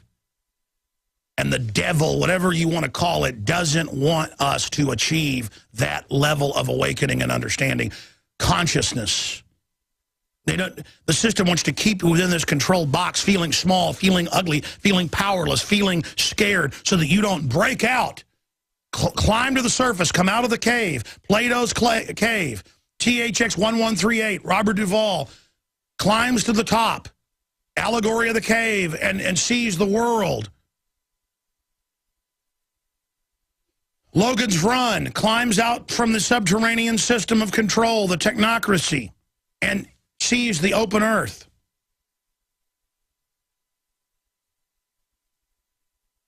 An artificial system to control us. And again, there's an hour and 50-minute video up at Infowars.com right now. Population control propaganda. We get very little opposition from the public. And they go on to say we get very little opposition from the public because of our television programs. They are a very gradual evolution of the characters. And what do they say? To end the family, to end fealty, to end any type of honor, where you're just a nobody that's programmed by the television, by the culture. And they say by increment we do it. And it's everything I've talked about. It's everything Alan Watts talked about, because it's all in Edward Bernays' 3 books. The father of modern propaganda, Sigmund Freud's nephew. When you go watch it, they're sitting around giggling. I mean, this is earth-shattering, key information. I mean, this is the real way the world works. This is why everything's happening. We have a socially engineered system where the general population is obsolete. They don't just plan to try to have clean industries put in where people end up only having 2 children on average or less, and population goes into a negative push, whether it's Japan, the U.S., Italy, Germany, every country's the same. You see, I've actually read the population reports. I've actually read Ehrlich's books. I've actually read Paul Ehrlich's books and the rest of them, and the Henry Kissinger documents, Memorandum 200, State Department Memorandum 200, 7277, all of them. I mean, I say all of them, thousands. I mean, it's all I do. So much I don't even remember 10% of what I've read. I mean, it's so mountainous, it's so congruent, it's so mechanized, it's so clear-cut, it's so diagrammed, and I can walk out and see it in the billboards, the culture, the TV. I don't even need to. I can see what they're doing. Go, let me go type in and look for a white paper saying this. And I go type it in. I know their language. I find the exact white paper with the exact words I just envisioned of them talking about how they planned 5 years ago, what I'm looking at now. Thank you for joining us, listening across the United States, whether it's on our 150-plus AM and FM affiliates, global shortwave, the internet at Infowars.com or PrisonPlanet.com, or watching us at InfoWarsNews.com, the TV version of the radio transmission, or, of course, listening by the internet or shortwave all across the world. Thank you so much for tuning in on this Friday, the first day of February 2013. Probably one of the most well-spoken, focused fighters against the eugenics, new dark age, global government system of Agenda 21. Rosa Koire will be joining us. Hadn't been on in about 4 months. Well, she was on the Nightly News a few months ago, but hadn't been on with me in about 4 or 5 months. She's going to be joining us in the second hour. And in studio, Pastor Steve Anderson, who's one of the people in an amazing new film that we're carrying. He's the preacher who lives in Arizona and has to drive through a Border Patrol checkpoint 100 miles in. They all know who he is and always want to search his vehicle. And he says, why don't you do something about the illegals? So they beat him up. That's not why he's joining us, but that video has been seen millions of times online. A lot of folks know him because of that. He has prayed for the downfall of President Obama before, which is biblical, and he's been demonized nationally for that. That's probably how some of you will know him. But After the Tribulation, Let No Man Deceive You, powerful new Christian film. And even if you're not a Christian, what are there, 1 billion, 200 million Catholics, and another billion or so other sects of Christians? So that's 2 billion plus Christians out there, people who claim they're Christians. Some estimates are 80% of Americans identify themselves as Christians, though not really practicing, but still believe in God and identify with Christ. Christians from the lion's den, and of course that was Jews, but that's what Christianity came out of, right through to all the prophets, right through to 50, 60, 70, 100 years after Christ. In Rome, the Christians said slavery was wrong. And it was mainly white slaves. There were slaves from all over. If you weren't Roman, you could be a slave. It was the Christians that helped phase out slavery 2,000 years ago. It was Christians who wouldn't worship other gods and were thrown to the lions. I mean, this is all on record. Why do Christians submit to tyranny today? Why did Christians found America by saying no king but King Jesus? King George is a tyrant, and led that rebellion. But today, why do they submit? And the biggest issue is they teach a pre-tribulation rapture. So we're going to examine that. And again, even if you're not a Christian, this is important anthropology, important sociology, important psychology. The globalists study all the groups out there, and then they manipulate us against each other. So I study Islam, I study Christianity, I study it all. I study Satanism, the occult. I am a Christian. I studied it all. Animism, atheism, agnostics, Rosicrucianism, Aleister Crowley, baloney stuff, all of it. And I'm telling you, the globalists believe in God, and they believe in spiritual forces. I mean, how do you know when somebody's looking at you? You can be walking through the woods on your own property on 1,000 acres. I know I've been doing that before on my family's property in East Texas, and repeatedly I know when somebody's looking at me, and I'm always right. You always know in the restaurant, you feel somebody staring at you, you turn around and somebody's looking at you, and it's somebody you knew years before. They're like, oh, I thought that was you, Bob. Thought that was you, Carol. They've proven that's how a monarch butterfly, 4 generations can fly to northern Canada, and then one flies all the way back using the sun and magnetic systems, windage, everything, flying at 10,000 feet all the way to Mexico.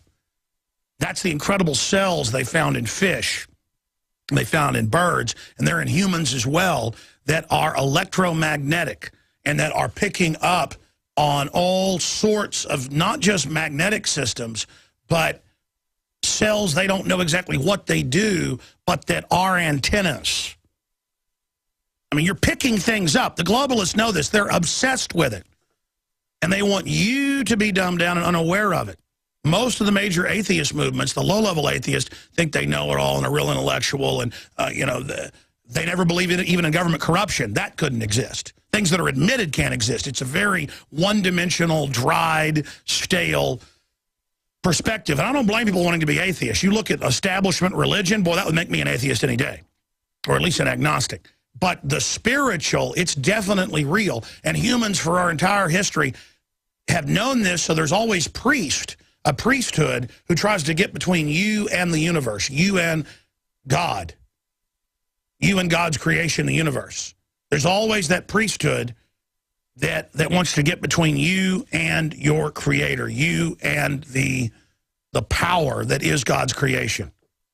Because that's where the proof of the civilization, the proof of the intelligence is the civilization, is the creation, is the master builder. People say, that's Illuminati, master builder, great architect. God is called the great architect and the master builder. In the Bible, the Luciferians take everything and they take it onto themselves. Every symbol, every name, they take it, and then there's no symbols left. There's no names left. They've taken them all. They've stolen them. And then people say, oh, you're talking about something that's the devil. No, you are looking at the counterfeit. Now, I'm not going to preach because I got a bunch of news to cover. We'll get to that coming up with the pastor in studio with us today. He's also going to be on the Nightly News with Darren McBreen for an in-depth commercial-free during the interview.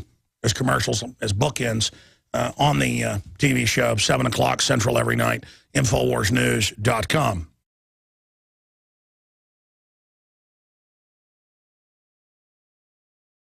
It is your PrisonPlanet.tv memberships that fund so much of what we do here on this operation. And then we're more than happy for the TV show after it's aired live, then be leaked out onto the web to tens of millions of people. That's our goal.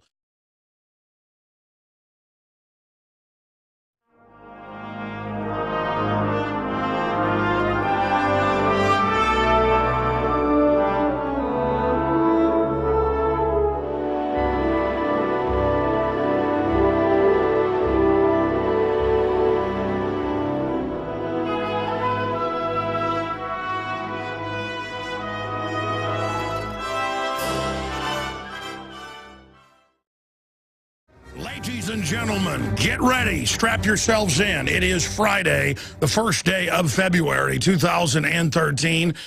We're going to be here for the next 3 hours, and then we'll return, Lord willing, this Sunday, as I always do, 4 to 6 p.m. Central Standard Time, 5 to 7 p.m. Eastern for the Sunday transmission.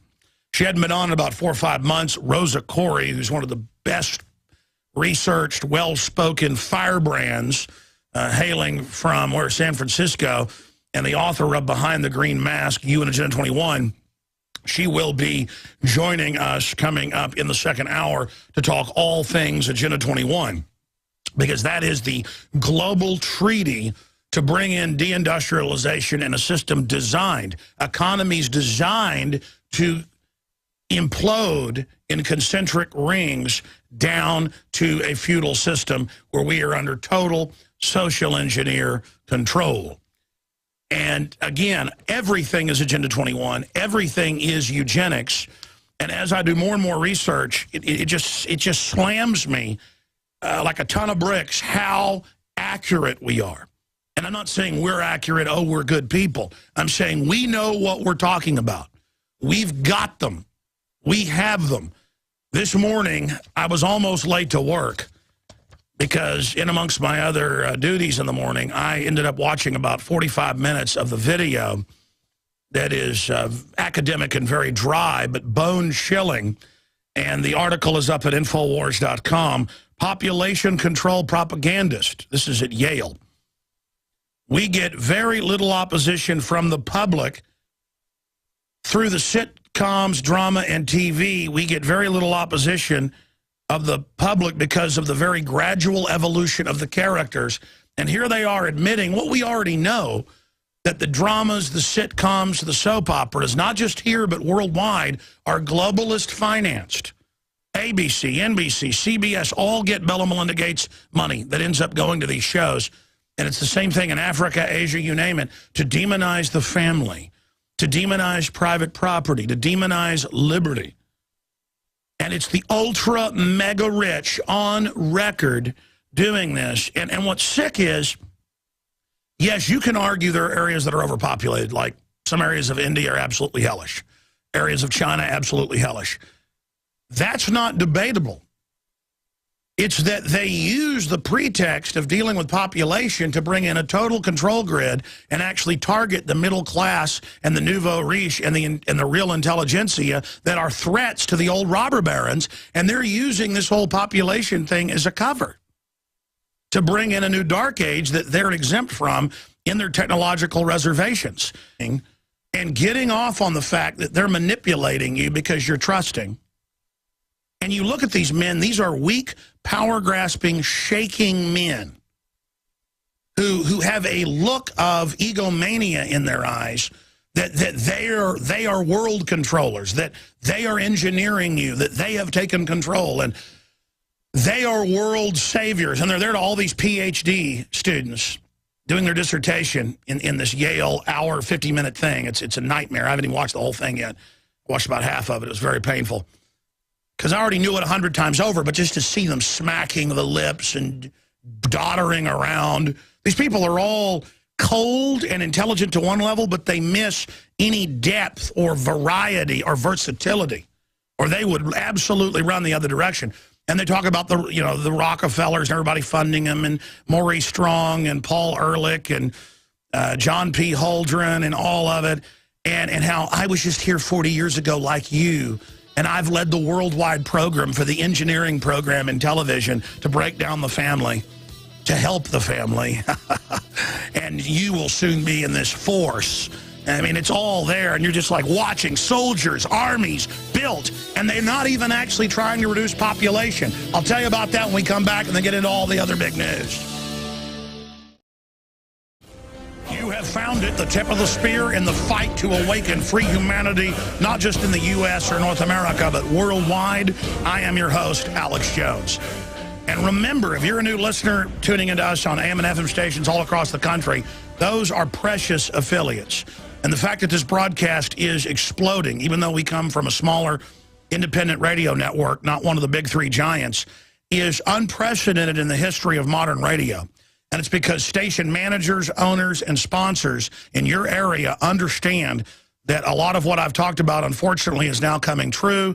They realize we're in trouble, and they want to get this information out to you as a service. So be sure and spread the word about all the stations you're listening to, and be sure and sponsor the local station if you're a business owner, and be sure and support the sponsors and let them know you appreciate it. That is so important. That is so important, because people at Yale, Yale's come out recently and said, let's, kill babies, some of their professors up to age 3, even if they're healthy. It's been in the Journal of Bioethics. That's the new death panel groups where they get their walking orders. They say, well, the death panel, the bioethics board says it's okay, so now we can kill you. And then the police go, well, they're wearing a white lab coat, it must be okay. That's how Hitler did it. He got his first tyranny into the medical system. And I'll get more into this with Rosa Koire coming up on Agenda 21. I want to get into all the other economic news that is incredibly important. Huge purges of gun owners have begun, legal gun owners. This is moving faster than I thought. More giant military drills on a stage. We've never seen anything. This is an order of magnitudes bigger. There's huge drills every day in major cities, terrorizing people to acclimate the public for military occupation. It's all coming up, but here's what I want to explain to you. And we covered a lot in my film that's been out 6 years, In-Game Blueprint for Global Enslavement, available on DVD at Infowars.com, but in higher quality, or at prisonplanet.tv, but it's free on YouTube, folks. But don't have it be pearls before swine. Okay, go watch it. It has an online bibliography. Whatistheendgame.com. Whatistheendgame.com. So you can double check every 30 seconds. We have it marked on the time code with a bibliography where the